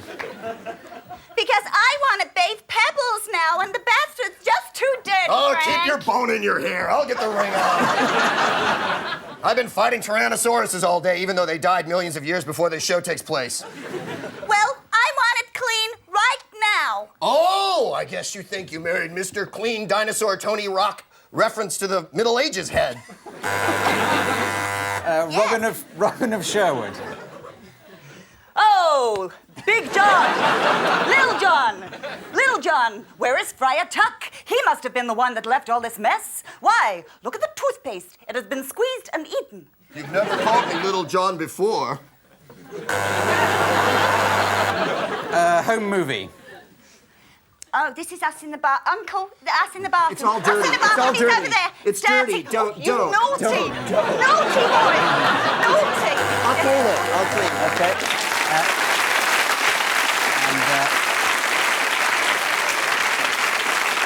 And perhaps end on burlesque. These your pennies? Yes, they are. I was just about to put them on and walk around the tiles all sexy. Thank you very much.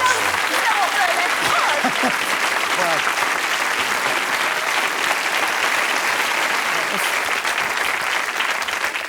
Burlesque is just like Burl Ives, only funnier.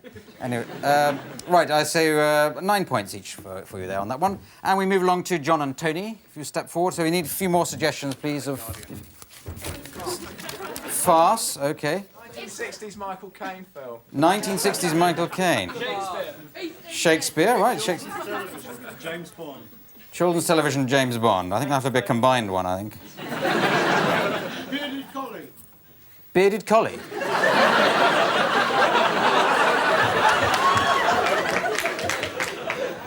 Do you mean One Man and His Dog? Or just came out as gibberish, that's all. I don't know, Bearded Collie. Why shouldn't there be a film style called Bearded Collie? OK, so I'll give you a situation. You're at a pawnbroker's. One of you is the pawnbroker, the other obviously is the pawnbroker. And away you go, and I'll give you some styles in a moment. What have you got for me, sir? Well, That's not an invitation for sex. You're not Jewish. Crazy. Anyway, How could you tell? Well, I'm from Fulham, and I'm just very patronizing and vulgar that way. Listen, tell you what, I've just come in here for a look, because I'm actually so rich, I don't want to give anything away at all, because I've got lots of money. So bugger off. Shakespeare. Faith, my liege. You'd want to pawn no higher than a Coscombe's French tailor's balls. I warrant, my liege, no doubt. Not I, nuncle. For I, faith, when the biscuit wife hath quote it all, quoth she, and then the coitus forgot. Oh, my liege, hey, nonny, what a dull git of a clown.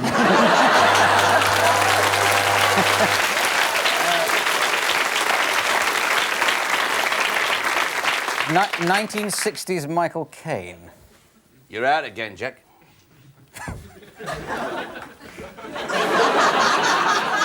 Show the depth of the shot, Jack. Move up to the camera. You'll be back in. I think you know why I'm here. You've got a poplin shirt on, drip dry. It's going to be out of date in 20 years' time. Oh, shut up! You know I went over to the other side. It was to sell... You know. You know what you're selling. You're in a dirty cafe somewhere in Wandsworth. Why is it so different now?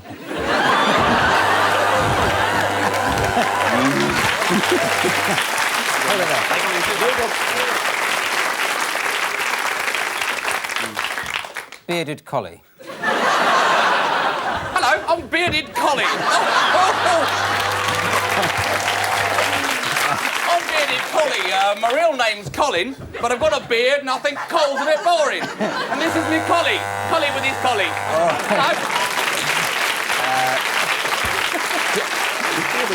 James Bond. James Bond. Not so fast, Mr. so-called pawnbroker. Oh, I can't do that. You can do it if you like, but it won't help you escape. No, that's right, Mr. Bond. Thank you for reminding me. We are in a pawnbroker's, aren't we? You've noticed that I have no tie on. I've got one of those sort of Chinesey, done-up tight jackets that Charles Grey wears. Let the girl... I'm not Blofeld. I'm not Blofeld. I'm just somebody with a lot of black hair combed back, and because I'm Chinese, I could be killed off very early. You think you're the villain? Well, you're not. Hang on a minute. I didn't know that Johnny Morris was in this film. Thank you very much. Let's end on that.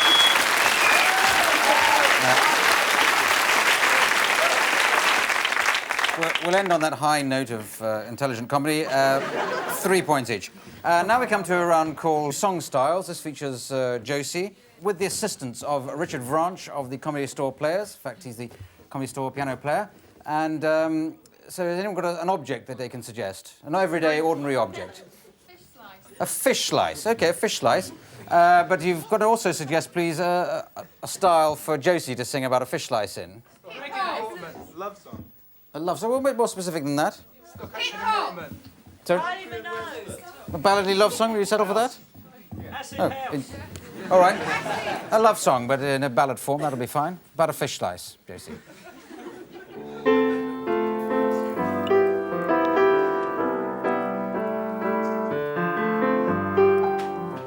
All on my own. Life's not been good, but with you I feel so nice. A blade of metal and a handle of wood. You are my very own fish slice. I love you, down to my very bones. When you bone out the fish, it's my only wish that you're gonna stay a slicer and be nicer to me. Well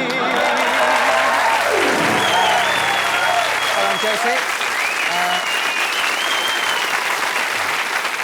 I could do that if only I had the time. Now we go on to the next round, which is called the World's Worst, involving all 4 people. So if you'd like to step forward on the World's Worst step, and they've got to pretend to be the world's worst person, world's worst people to be arriving at a party. Any old order. I'll buzz when I've got the idea of what you've done. So where you go. Hello, this is a fancy dress party. I've come as Charles Manson. God, you must have given me the wrong address. It took me 3.5 hours to find the place. Sorry I'm late. I've just been to my solicitor's. Do you know my mortgage rate? I've just written, hi, Jack. Rocky Mountain High and Here's a good one, here's a good one. Do you want to see my impersonation of an elephant? Here goes, that's the first one.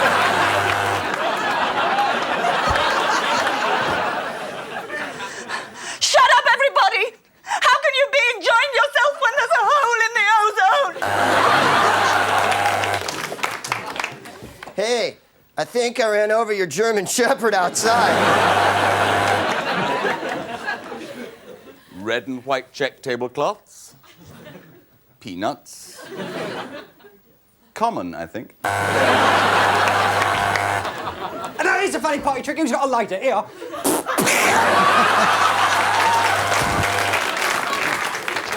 Hey, everybody, now the party can start. Mr. Swingin' Good Times is here. Oh, what you mean? It's a dinner party, not a party. Never mind, I brought the rest of the 1830 club with me. What do you mean it's not a 21st party for lovers of Iron Rock? That didn't work, did it? We like that sort of person. Everybody, my cassette of Shakespearean sonnets has just come out. Where's the tape recorder?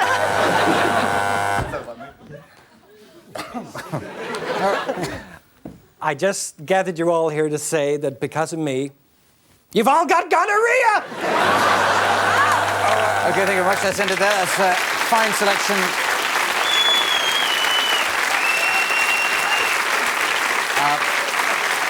Fine selection of world's worst.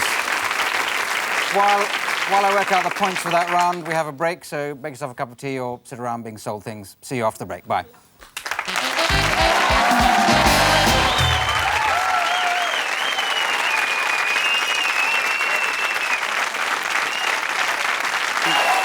Right. Okay. With the exciting news that no points at all have been awarded for that last game, we now move on to a game called Rap. This features all 4 contestants who'd like to come forward ready for this rap. We're going to start with John, work along the line, and they're going to just break into a rap with the help of a drum beat, but make up the rap about some general topic. Could somebody suggest a nice general topic for them to improvise? Cricket. So it's the England cricket team. The England cricket team. No, we want a longer rap than that. I heard dental hygiene. That seems to be fairly... dental hygiene, so that gives you quite a lot. When the drum beat starts, start with you, John. Gotta floss those teeth, gotta floss those teeth. Go round inside, go down underneath. Go round on the top, go back to the bottom, and then you're just peculiar. Paul Daniels Magic Show, Terry and June, Sky Television. Oh, no, I thought it was crap. It's rap. Sorry.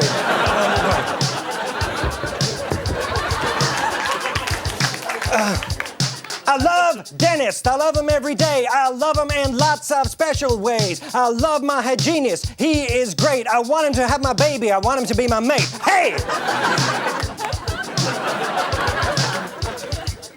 Come on, dentist, get off of my back. I want you to scrape away my plaque. Come on now and hear me sing. I want you to make my mouth the bright thing. Do the bright thing.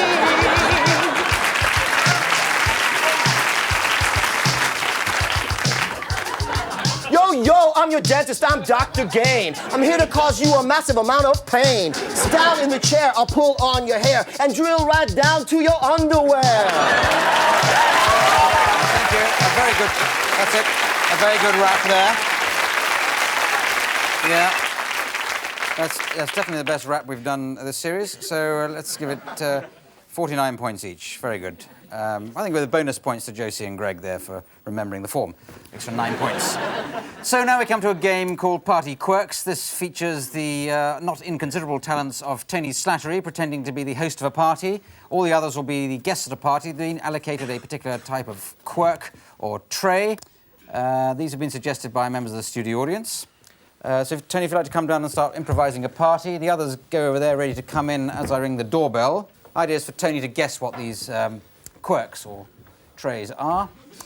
So where you go, Tony, start improvising. I am so nervous about this party, I'm going to slip my wrist.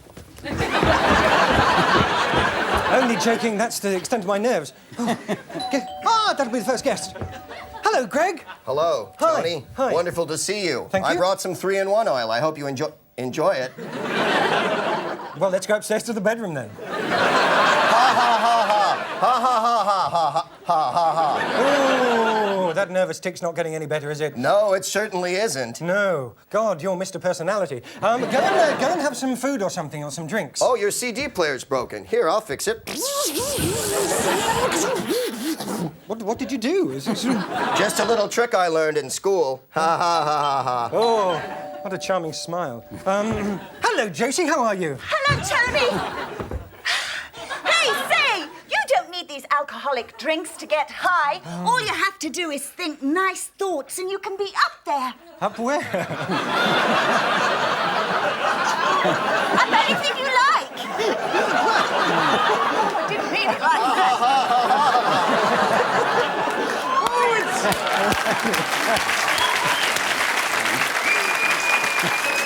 Oh, well, I'll come back to you on that one and maybe we'll go Is up... Wendy going to be here? In a moment. Hello, John, come in. Hello. Oh, I see that you've still got one of those things for keeping the radio times in with the little white ping pong things on the end. Yes, I bought Great. it, specially for Lou. Do you for Lou? No, for the Lou. For the Lou, I bought it. Hey, I've got some spots at the moment. It's the way people always get spots when they wear paisley shirts. Oh, and- well, Yeah. he seems to be able to do it. Could the android help you? Could the robot help you? Yes, very good. Well I don't know. But, spot Josie while you're about it. Hello? Hello, do you know I've never been to a Yes. party like this before? Yes. With so many old people. Well, I'm not really old. I've got a friend called Hank and... Yes. Peter, I want to talk to John alone. Would you mind going? Yes, well done. John. Well done, Tony. You know, I think there's a terrible image about what I've been doing before. Everybody around me was getting dirty and filthy and, you know, long hair and spots and things. And I always changed my trousers and everything and, you know... You Carol Channing at all? Well, a great band. Yeah, I used to do very a good. great You've got tri- 10 seconds to guess what I used to do a great triangular dance. There was Bruce and Hank and me, you know. Oh, you're one of the shadows. You're Cliff Richard. I'm just the 1960s pop musician, but I want Oh, to confuse you. well, OK, we'll give you that. Thank you. Thank you. I think you recovered very well there, Tony, from a bad start to a bad finish. But I think, yes, 99 points everywhere there. Very interesting round. Now we're going to a round for John Sessions only. He's going to improvise an advertisement for us. So if you'd like to step forward, John. And can we have a suggestion for, you know, good, solid sort of product that might be going on the market? So, Contraceptive. hair gel. Colostomy bag. Yeah. You've really got the essence of British humour there, haven't you? There's something more marketable than that. Odour eaters. I think that's sort of there's a compromise between bad taste and broadcastability. So odour eaters, John, but you've got to advertise it to the sound of this music. Okay.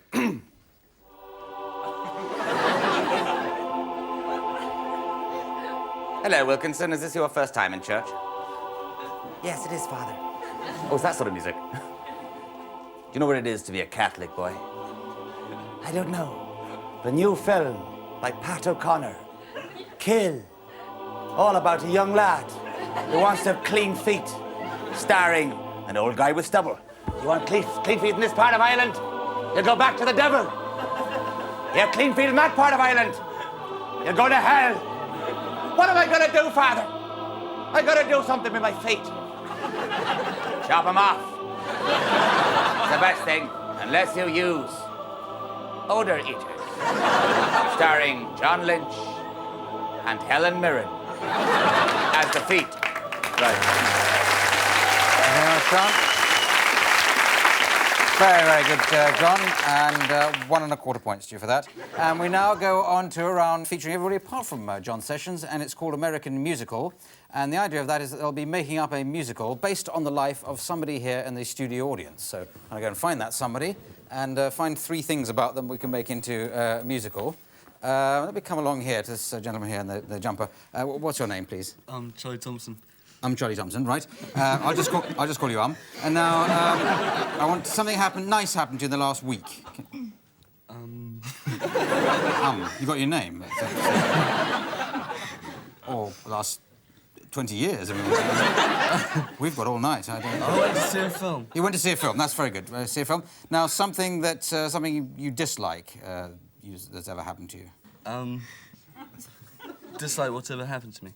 Yeah, you have been in a... let's suggest a car crash. I'm not hoping I've been in a car crash, but I'm just sort of suggesting something. And something you'd like to happen, something you enjoy doing, perhaps. You've got a hobby, or that you're prepared to share with the listening millions? Is there something you know he likes doing? Do you play chess or something like that? No, riding horses. Riding horses, OK. So we want an American musical based on... I've forgotten what you've told me now. Riding horses was one thing. Car crash, and what was the last thing? And going to see a film. OK? So you got me at it as well, I'm afraid. But so where you go? More popcorn? Mm-hmm. Say, doesn't that look like a wonderful land? All those green fields. You know, I wish we could just walk through the screen and be in that place. Gee, I wonder if we wished really hard if it could happen. Why, here we are! And I didn't even feel the screen tear.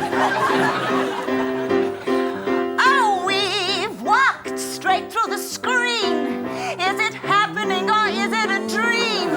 Are things really what they seem? Oh, I love being here with you. We're here together at last, but I wonder, can it last? It's so mind-bending that we've done this groovy, totally excellent thing. Oh, baby, let's go down that yellow brick road and see what's at the end of it. I wonder if there'll be munchkins or something else that is hard to predict. Let's go. Hey, in Never Neverland, you can meet people like me, the dancing horse.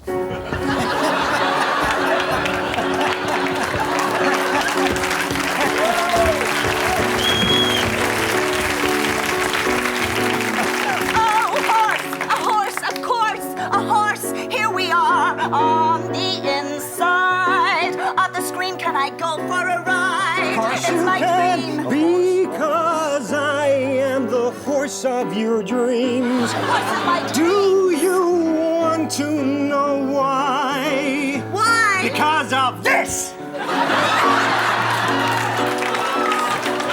I think I'd rather go by car, dear. And look, there's a car. Come on, horsey, let's all go for a ride. We better give him the back seat so he has more room. That's true. Now let him have the front wheel. All right, he can have the front. You know what I feel like? What? I feel like it's good to be alive when I'm with you and we're going for a drive. Everything's groovy and we've got a horse. I think I'll call him Hoofy. I feel so good with you because we're going for a drive and it's totally new. I think our horse is a little goofy. And do you know that nothing can happen? Nothing bad. Nothing bad. Except Nothing bad. Except What's that tree? Can't you see? Can't you see? The tree is coming for me.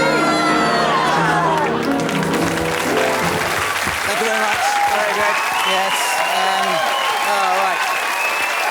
Stunningly good way. Righty-ho, stunningly good way to end this week. And just totting up the scores, I see that Josie Lawrence is this week's winner. So well done, Josie.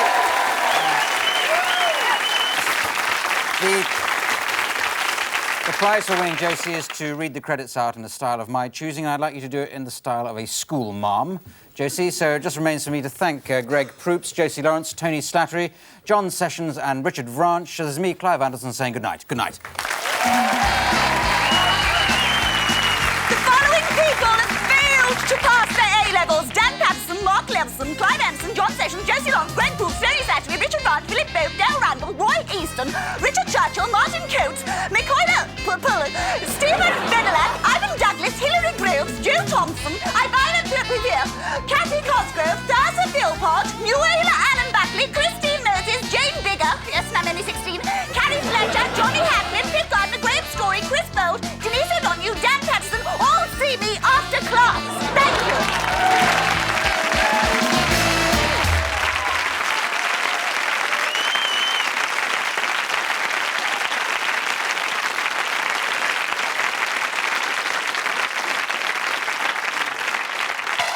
Hello and welcome to Whose Line Is It Anyway?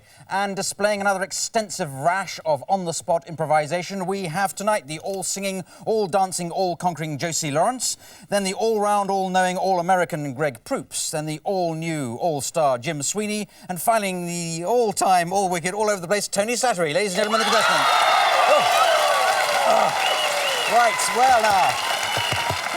Bit tight for time tonight, so let's crack on with the first game, which is called Authors. If you'd like to all come down. Now, each of them's come along with a style of author in mind, and they're going to use their author style to tell a story. So, Josie, which author have you gone for? I'm going to do the made-up, doesn't exist anyway, Michelin Guide to famous buildings and landmarks in London. I know bugger all about London, so...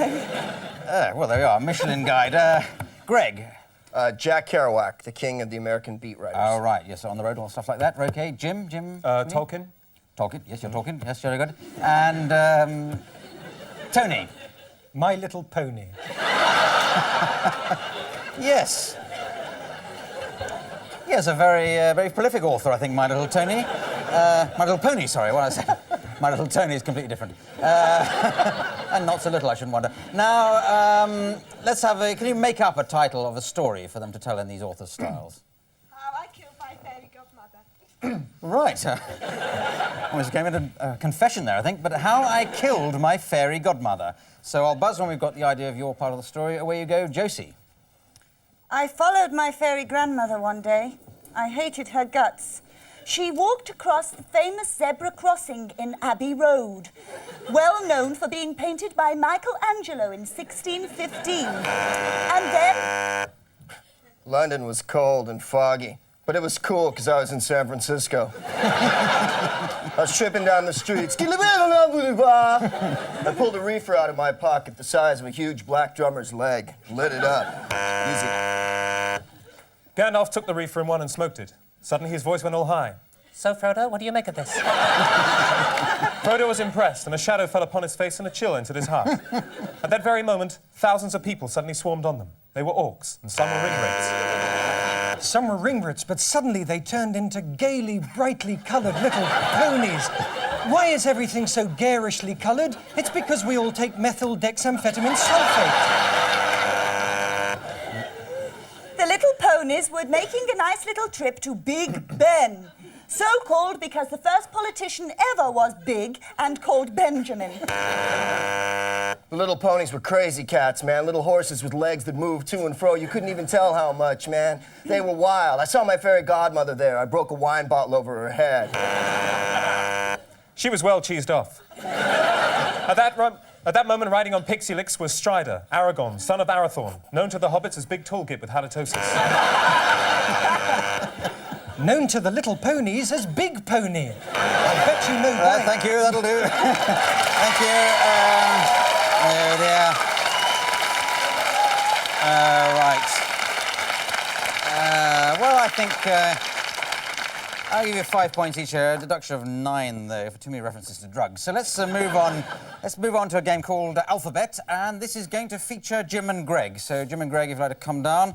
And what they're going to do is just act out a little scene I'm going to give them in just a moment, but they've got to do alternate lines, starting first of all with the letter A, next line with the letter B, and so on through to the end of the alphabet, which comes around about Z, I think. Now, the scene I'd like you to do is a stick-up. I think you have those in America, don't you? Yeah, we invented it. Right, where you go. All right, stick up your hands. Bloody hell! Can't you see I've got a gun? Duh! There's a gun right in front of me. Ever so slowly, take the money out of your pocket. Fine, fine. I'll do what you say. Greg? Is that you? Harry! How are you? This is a stick-up, too. I didn't realize you were in this business. Jeez, I didn't know you were.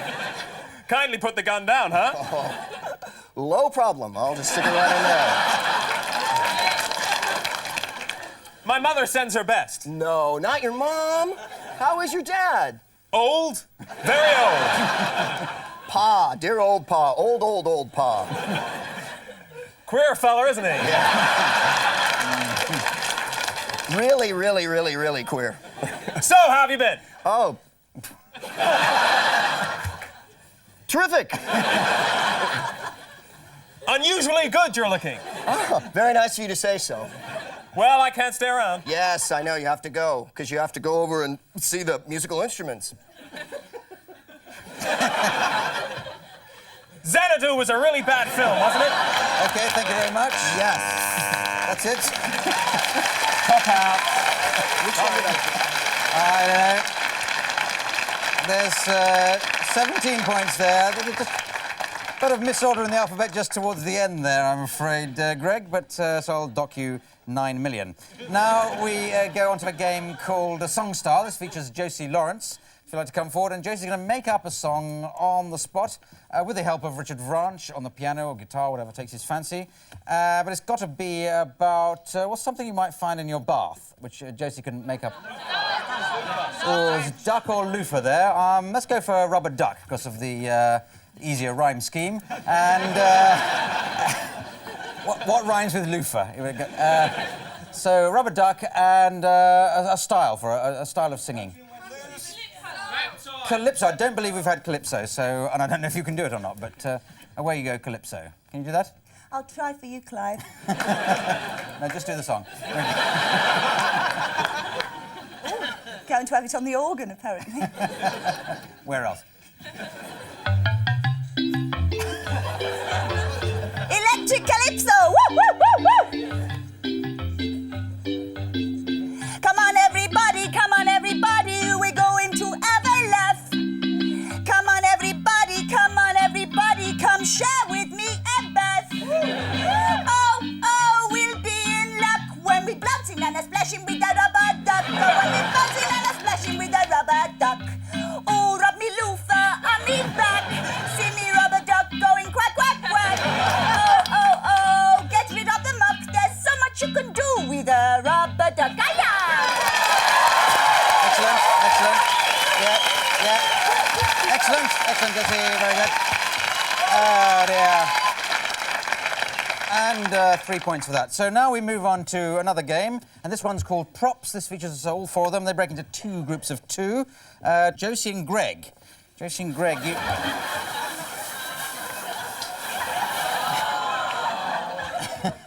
That's your thing. Sorry, I got my order mucked up. Josie and Greg, that's your thing. If you'd like to go over there. And Tony and Jim. I did bring you into the game eventually. Right. So starting with you, Tony and Jim, and I'll buzz between the two pairings. Away you go. You're David Attenborough. I bet you...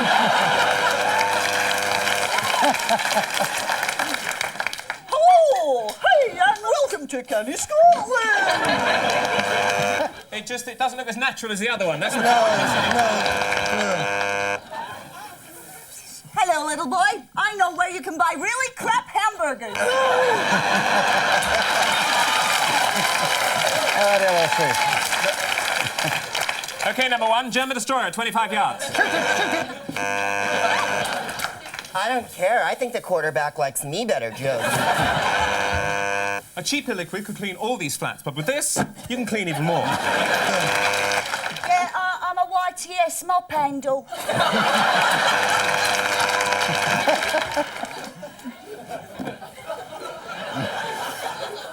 Oh, you excite me.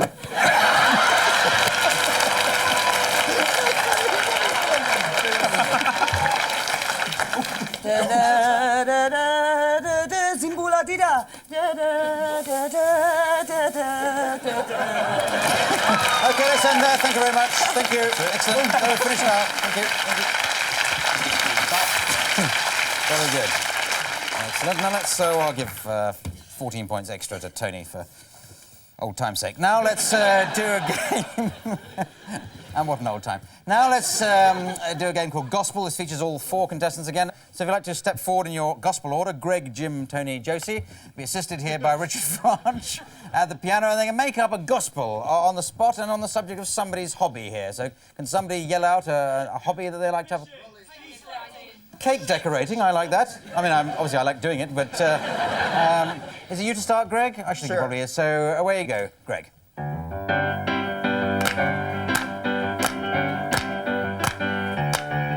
Heaven is a biscuit way up above. Heaven is a biscuit way up above. And when Jesus comes down, he's gonna squirt it with his heavenly love. Yep. Every day I like to bake a cake for the Lord above. I cover that cake and all in it with never-ending love. 'Cause decorating cakes is my life. It is it. I'm what you call a sad and lonely gift.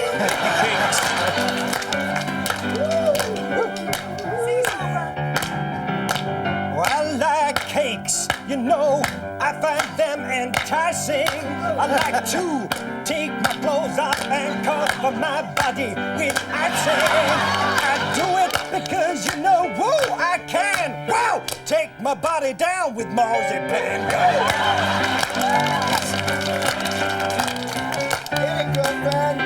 Oh, God's heavenly love, it makes me feel so merry. 'Cause we are all baking in the Lord's cake, and the Lord, He is the cherry.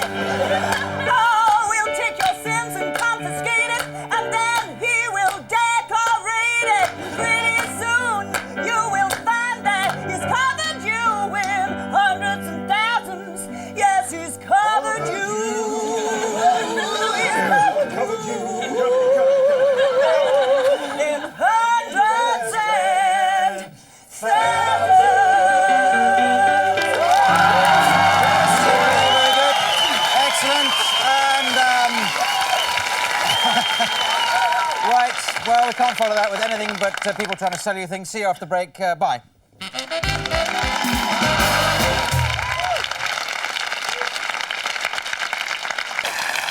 Oh, well. It's taken me a long time to work out the points of that last game, and unfortunately I'm getting none at all.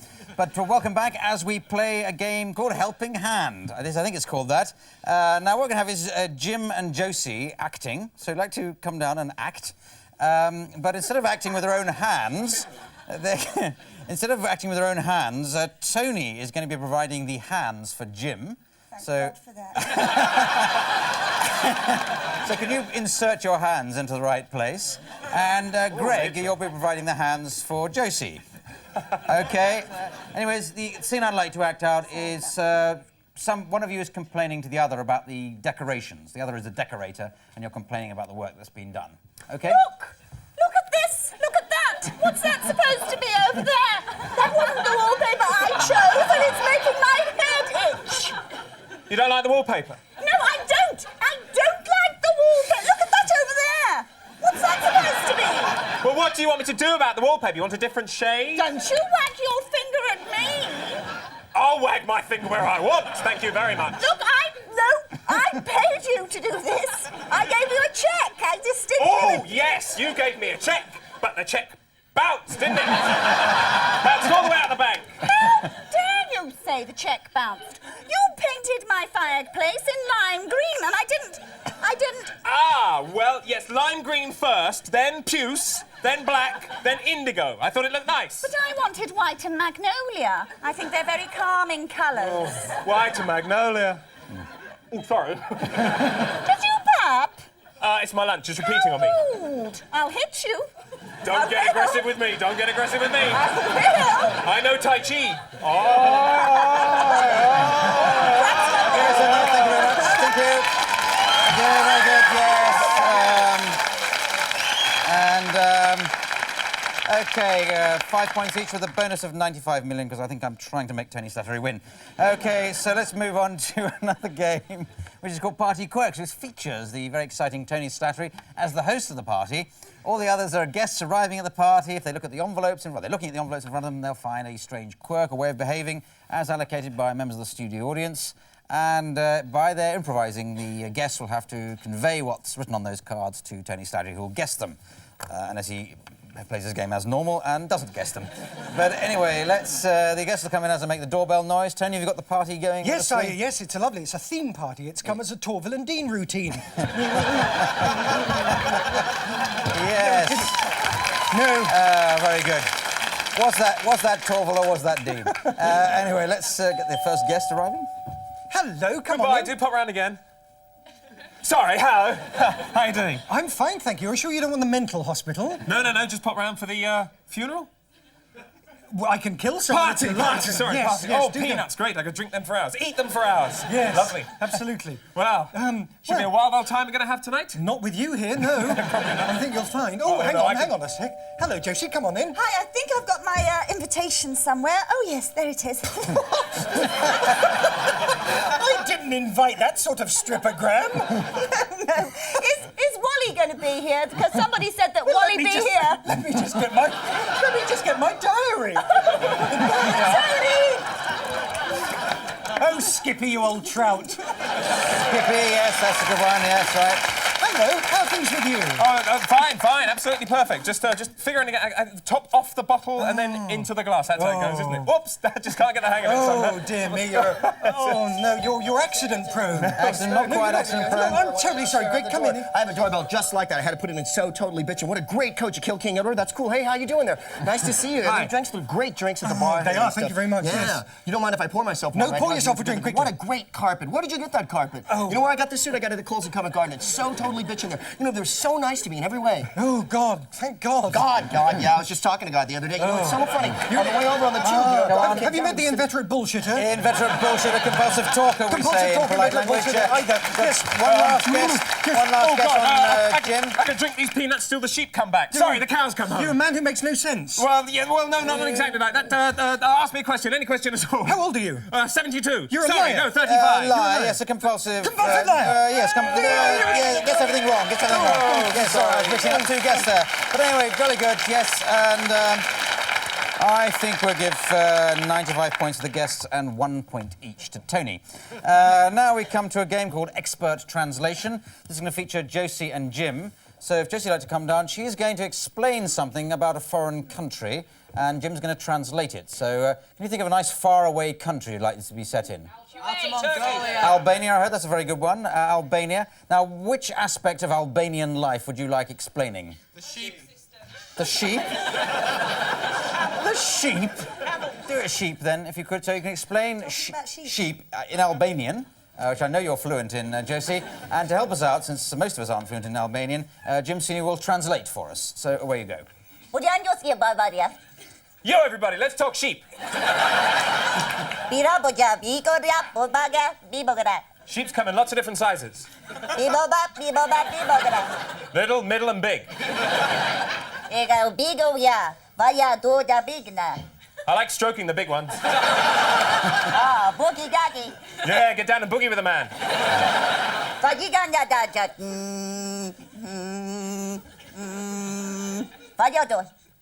Shearing is a lot of fun.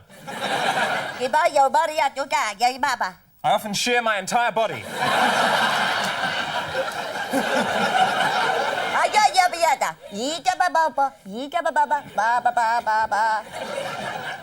Some of those sheep play really hard to get.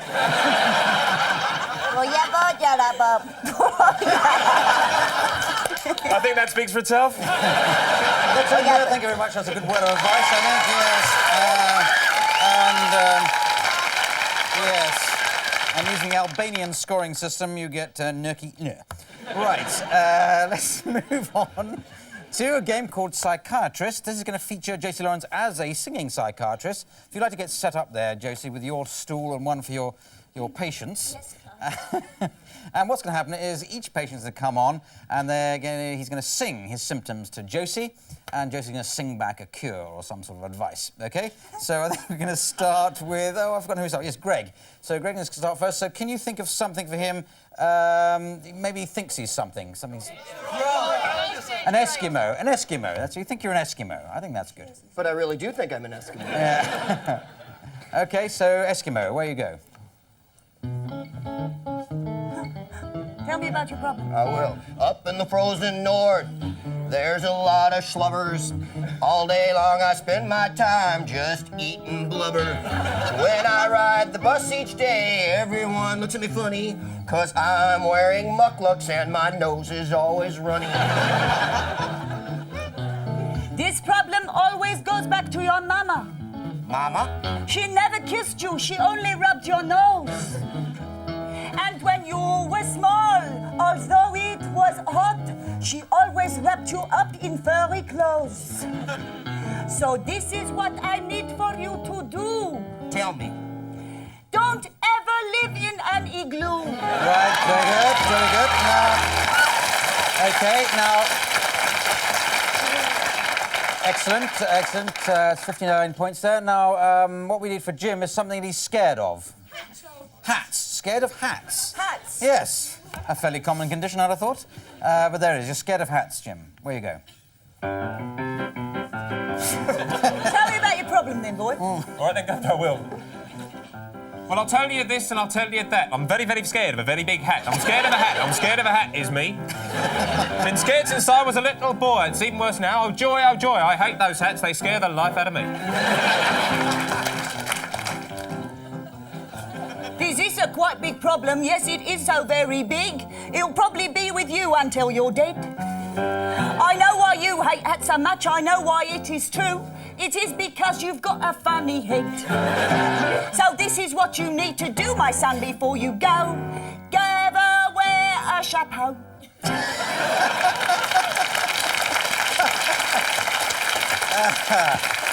Yes, at least 500 points there. So now we've got Tony Slattery, and he's in love with something. He's in love with Teenage Mutant Ninja Turtles. Easily the easiest rhyme of the evening, so... but a clear sign of madness, I'd say. So where you go? I've got a problem, Doc. Yes, I can see. Tell me about your other one. Let me tell you about this one, shall I? Yeah, go on. I think sometimes I drink too much. I think I drink too much gin. Then I find myself falling in love with a shiny terrapin. I like to call it Josie or Myrtle, but really I want to mount a turtle. Tell me what I do before I go mad. This is a quite nasty problem. Oh, yes, a quite nasty problem for sure. I think you want to be a mutant teenage ninja turtle, do you? Tell me, live in a sewer? Oh, I'm going to give you some pills to stop this. They may make your eyelids droop. I don't know. But never go near the turtles again, or you may end up in the turtle soup. Excellent, thank you. Well done. Thank you. Straight away. Thank you. Yes. Very good. Clearly that's the last game, and quite obviously Josie Lawrence ought to win, but because of some bribery that's gone on, Tony Slattery is this week's winner. So well done, Tony Slattery. And the prize is to do the credits, and Tony has to read the credits in the style as though he was auditioning for an Australian soap opera. So it just remains for me to thank Josie Lawrence, Greg Proops, Jim Sweeney, Tony Slattery, Richard Vance to the piano. This is me, Clive Anderson, saying good night. Good night.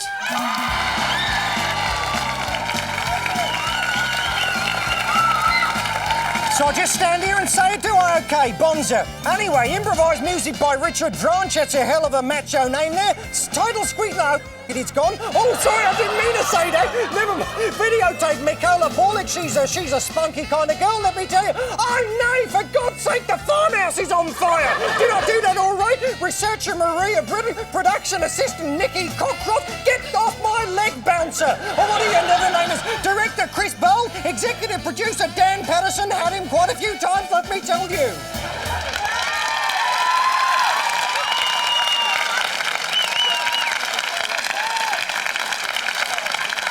Hello and welcome to Whose Line Is It Anyway? Featuring tonight from America, the improbably named Greg Proops, from the Comedy Store Players, the impossibly named Sandy Toksvig, from Nowhere in Particular, the impossibly behaved Tony Slattery, and finally from Sherwood Forest, the impossibly talented Mike McShane. Ladies and gentlemen, the contestants. Okay. We start with a game called Film and Theatre Styles, breaking to pairs. First of all, Tony and Sandy, you're the first pair. I'll give them a situation in just a moment. But have you got some theatrical or filmic styles for them to... Phantom of the Opera. So, yeah, that sort of... Horror. David Lynch, horror. Yellow Pages advert. Yeah, Yellow Pages advert's very good. That's a good selection there. And I'll give you your style, your situation to improvise. You're on a shipwreck. You're two people who've been shipwrecked. OK? Yep. First of all, with no particular style, and away you go. Get off my part of the island, you bitch! Why, the island seems to be moving for me and not for you. That seems very strange. Yes, like our orgasms. If we're... Yellow Pages advert. Well, if you don't like the orgasms, perhaps we can find ourselves a new one. Now... Yes. Let's look under M for multiple, shall we, Sandy? Why don't we... Seeing as it's you, let's look under R for realistic. Oh, yes, here we are. Single, not very good, but does happen very occasionally. That's the sort of thing. That's hopefully moving the plot along a bit. I don't know, horror. Ah! I believe that's a picture of you! Yes, and it's coming alive. What are we going to do? If I die on this island, there'll be no one to procreate. I know, it's true, and yet somehow when you do that, you're so much better looking. Western. You think this is good looking, huh? So, you've come all this way. Have I? Hand in the face, boy.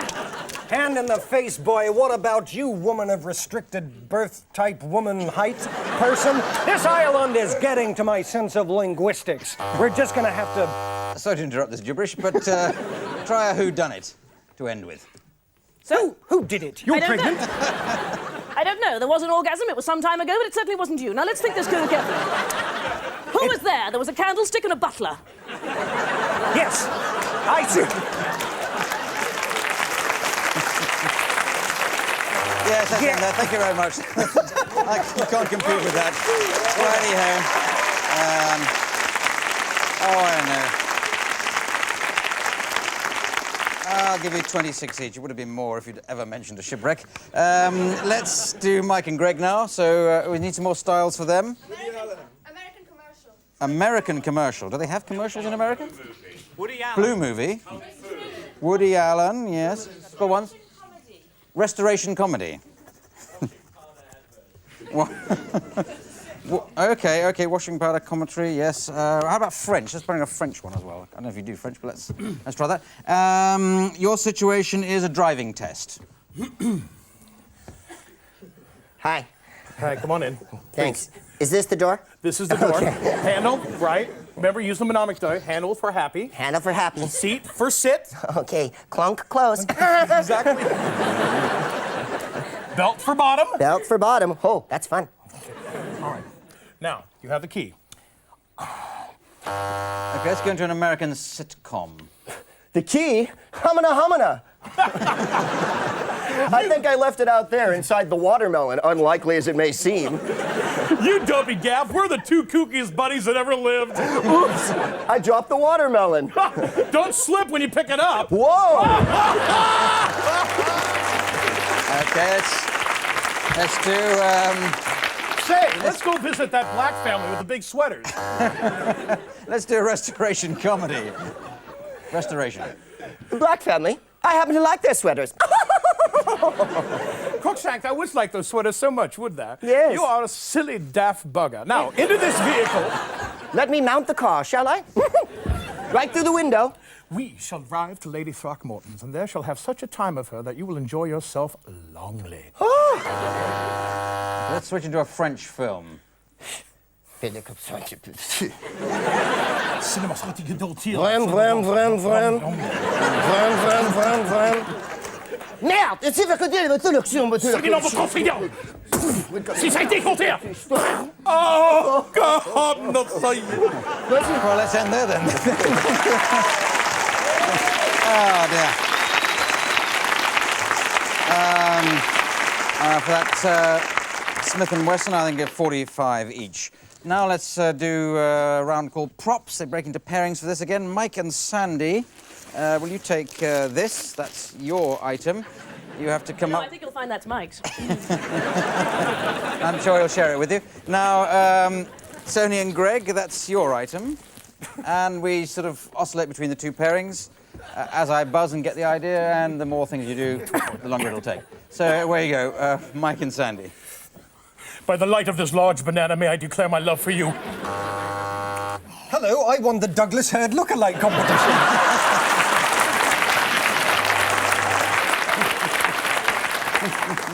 Look what I found in Michael's pocket. It's a very big smile. I'm Father Christmas. What do you want, ho, ho, ho? Welcome to Fruiterer's Hell. I am Papaya, Lord of the Underworld. So have you been to a spiritualist seance before?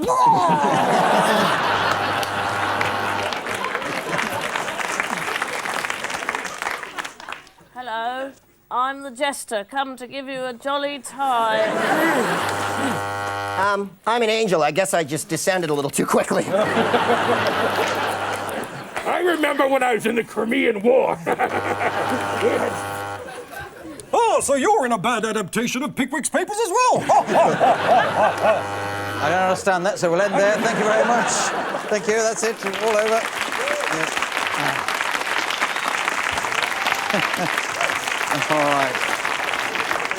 All right, so Tony and Greg get a bonus 90 points there for mentioning Douglas Hurd. That was the surprise item tonight.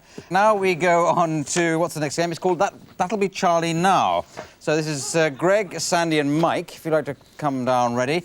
They're discussing a workmate called Charlie and describing what he's like. And when he arrives, he'll be played by Tony, who will have to work in those various characteristics that have been described. But we want a sort of situation for where these workmates could be working, a place of work where Building site. A building site, OK, building site. So when Charlie actually arrives, he's got to, I don't know, pick up a pickaxe or something and actually he's set to work, so we know when you've got to an end. But away you go. Right, I think we'll have the rest of the wall right across here, like that, OK, boys? That's a great idea, Foreman. No problem. Yeah, no, look, when Charlie comes in, OK, please don't, you know, laugh at him or anything, all right? Why? Because his head's small like an ocelot and he barks? And he plays hopscotch whenever he walks? There is that, but also that speech impediment of his, the way his tongue lolls out on every other word. Right. That's a bit unpleasant. Plus, he's always hopping up and down all the time and flapping his arms like an idiot. That's true. And every time you say the word "and," he jams his finger right up his nose. Yeah, but there's nobody can break into a Schubert love song like he can. Nobody, you're absolutely right. Marvellous, You do it in a moment's Oh, notice. hang on. That must be Charlie now. Hello, how you doing? Ow, ow, oh! Oh, ow, ow! I'll just get that pickaxe, shall I? Yeah, all right then. And after that, can you take care of the wall and do a little dancing? Do a little dancing? Yeah, Good. and do it. Oh, no. Do us a bit of Schubert then, Charlie. Come on. Okay, thank you very much. I think we've got the idea of that. Thank you.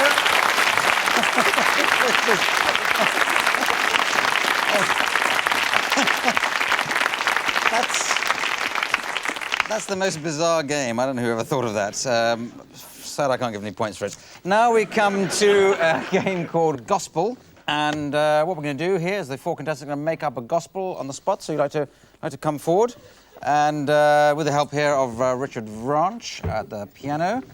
And so have we got any countries? You've got a country like a gospel made up about? Ethiopia. Venezuela. America. Iraq. America. Let's stick to Mary. Is America okay for a gospel? America, right. Where is that? Starting, I think, with you, Greg. So take it away.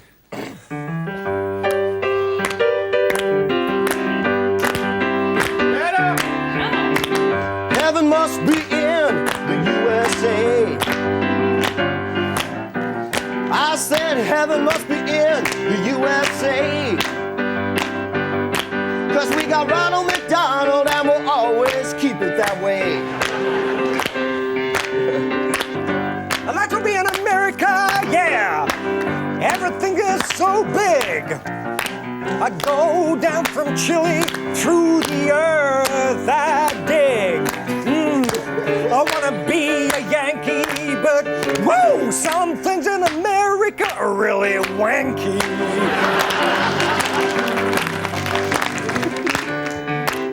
Hey, brothers and sisters!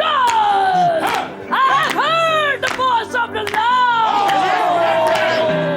I have been to see the Lord! I've been to see a fruit specialist! And I'm telling you, brothers and sisters, that we are going to be saved in the American way! And how are we going to do it? Send money! I've been told that life is hell and pain. But my personal heaven has got 4 lanes. I can drive as fast as I want. And Jesus runs a roadside restaurant. Yeah, heaven is all the USA. Now, let me tell you, heaven's got to be in the USA.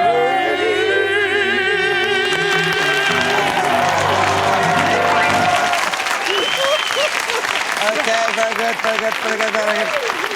While I work out some way of scoring that one, we'll take a break. See you after some tatty adverts. Bye.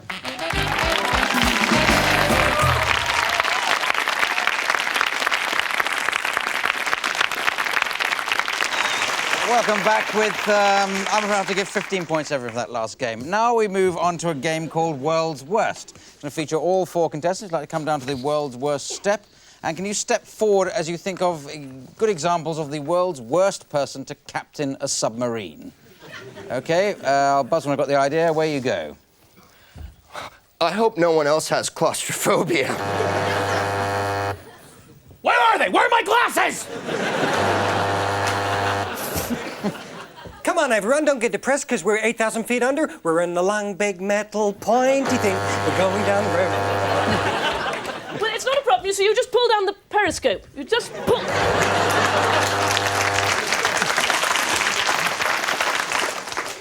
I'd like to tell the mess sergeant that we will not be having curry again this week. No, I don't mind that the bunks are so close. Hello, I'm your new captain. I'm Clive Anderson. Oh, let's end on that. That was perfectly good. Yes. Yes, thank you very much. Righty-ho. Years of study there. So 95 points, everyone apart from Tony Slattery. Now we come to a game called Song Styles for Mike McShane, basically. So if you step forward, Mike. What a sort of DIY object for him to sing about? Hammer's a good one. Hammer's a good basic one. And what we want is a style for him to sing it in. Blues. Opera. Let's do an opera, shall we? Oh, yeah. OK, opera singing about a hammer.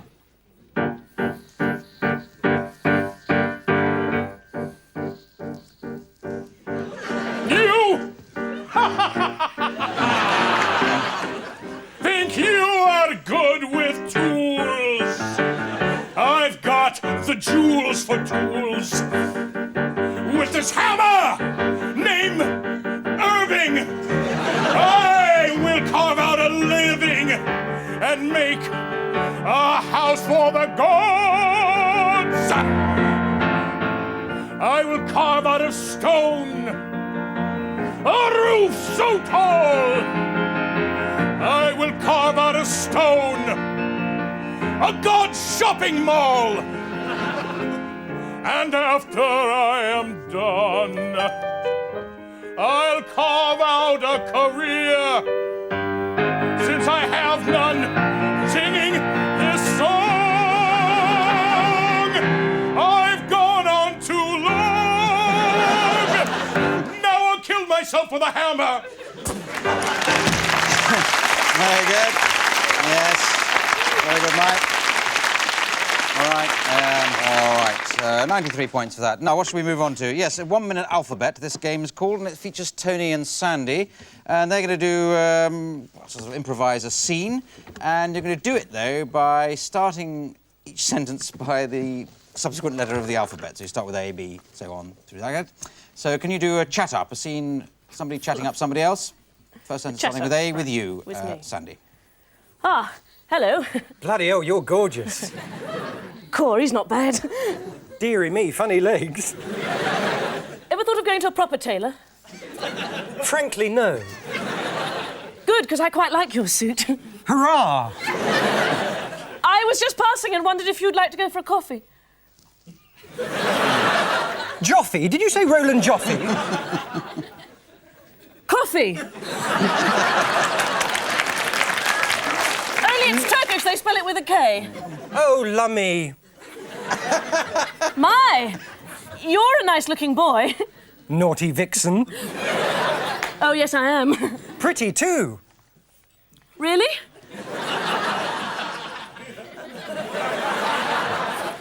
Queer, I am. Never mind. So are all the boys I meet. Tony. You. Ah! Venereal disease. Well, wouldn't you know? You? Xylophone? Yes, for many years now. Zing when the strings of my heart. Well done.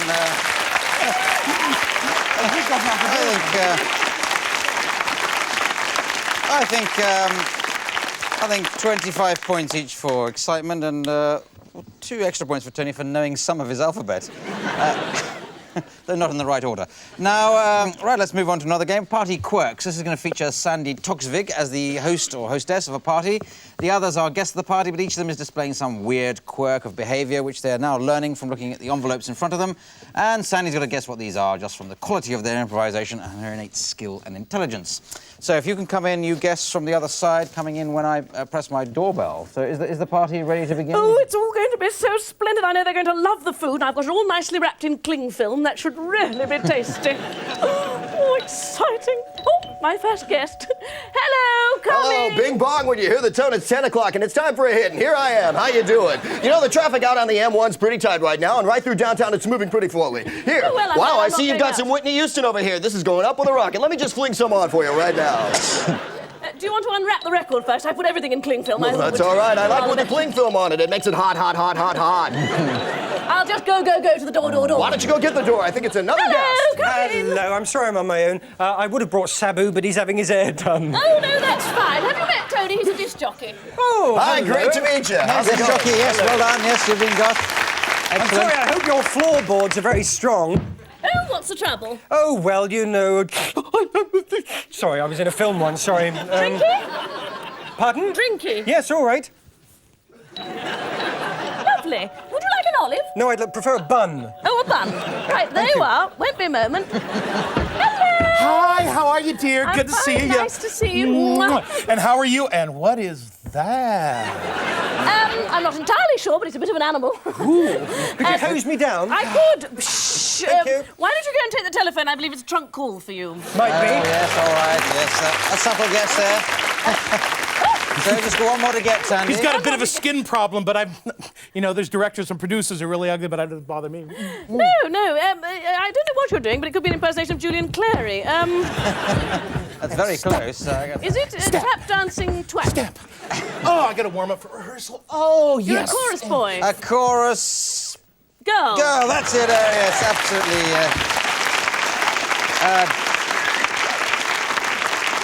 Double points there for being American. Now we come on to musical film review. This is going to feature Sandy Toksvig as a sort of film reviewer or constructor. What I'm going to do is I'm going to flip through Halliwell's film guide, and when you say stop, I'll stop and I'll select a film summary here, convey that to Sandy by talking to her, and she'll expand it into a musical, which the other three will sing out. OK, so your role is just to shout. Stop. All right, very quickly. I had enough of this. Oh, this is a good one. This is Midshipman Easy. Oh, I've had him. That's quite easy. Now, in the plot of this, in 1790, a young naval officers rescue a girl from Spanish bandits. Okay. Right. OK. Got that? Yes, So lovely. you expand that into the 1st I'll scene, try. and away we go. I've been looking through the film archives, and what a jolly lot of dusty old films I've found. But here, a fabulous B-movie. A dusky maiden sits alone on a Mediterranean island and croons about her long-lost love.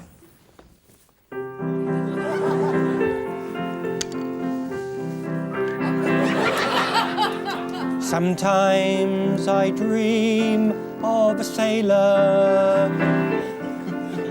Sometimes I dream of an obelisk. I shouldn't eat the mushrooms I find because the local flora blows my mind. Oh, if only someone would come by and rescue me. The dusky maiden went off for a bathe. Just then, two hunky Spanish bandits, Jorico and Jorenjo, arrived upon the island. I am hungry for the Lord that dare not squeak his name. Indeed. Boy, if we could find us a lusty maiden. A lusty, dusky maiden, I know what I would do. Oh, me too.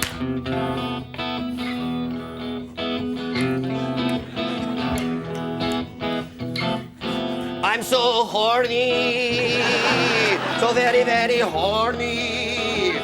When I woke up this morning, I knew I was horny. My cojones are swollen with pride. Like balones. Like a bull, I've inside. Do not gore me. We will find a señorita and have her each our way. We'll plunder and loot and harach the day away.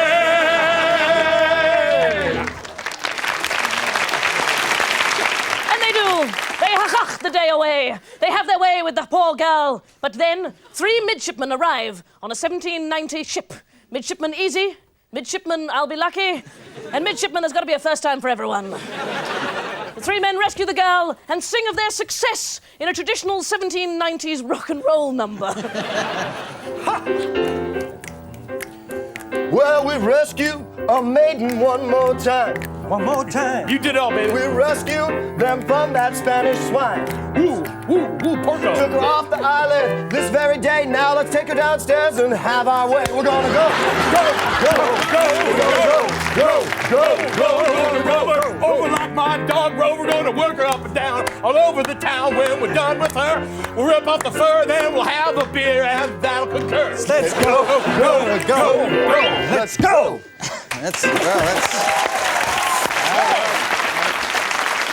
Well, indeed, let's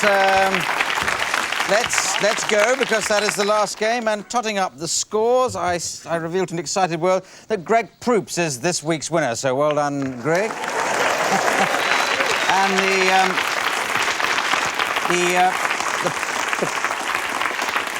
the prize for winning is to read the credits in a style of my choosing, and the style I'll choose for Greg is to do it in the style of Woody Allen. So it just remains for me to thank Greg Proops, Sandy Toksvig, Tony Stoughton, Mike Shane, Richard Lawrence, and me, Clive Anderson, saying good night. Good night.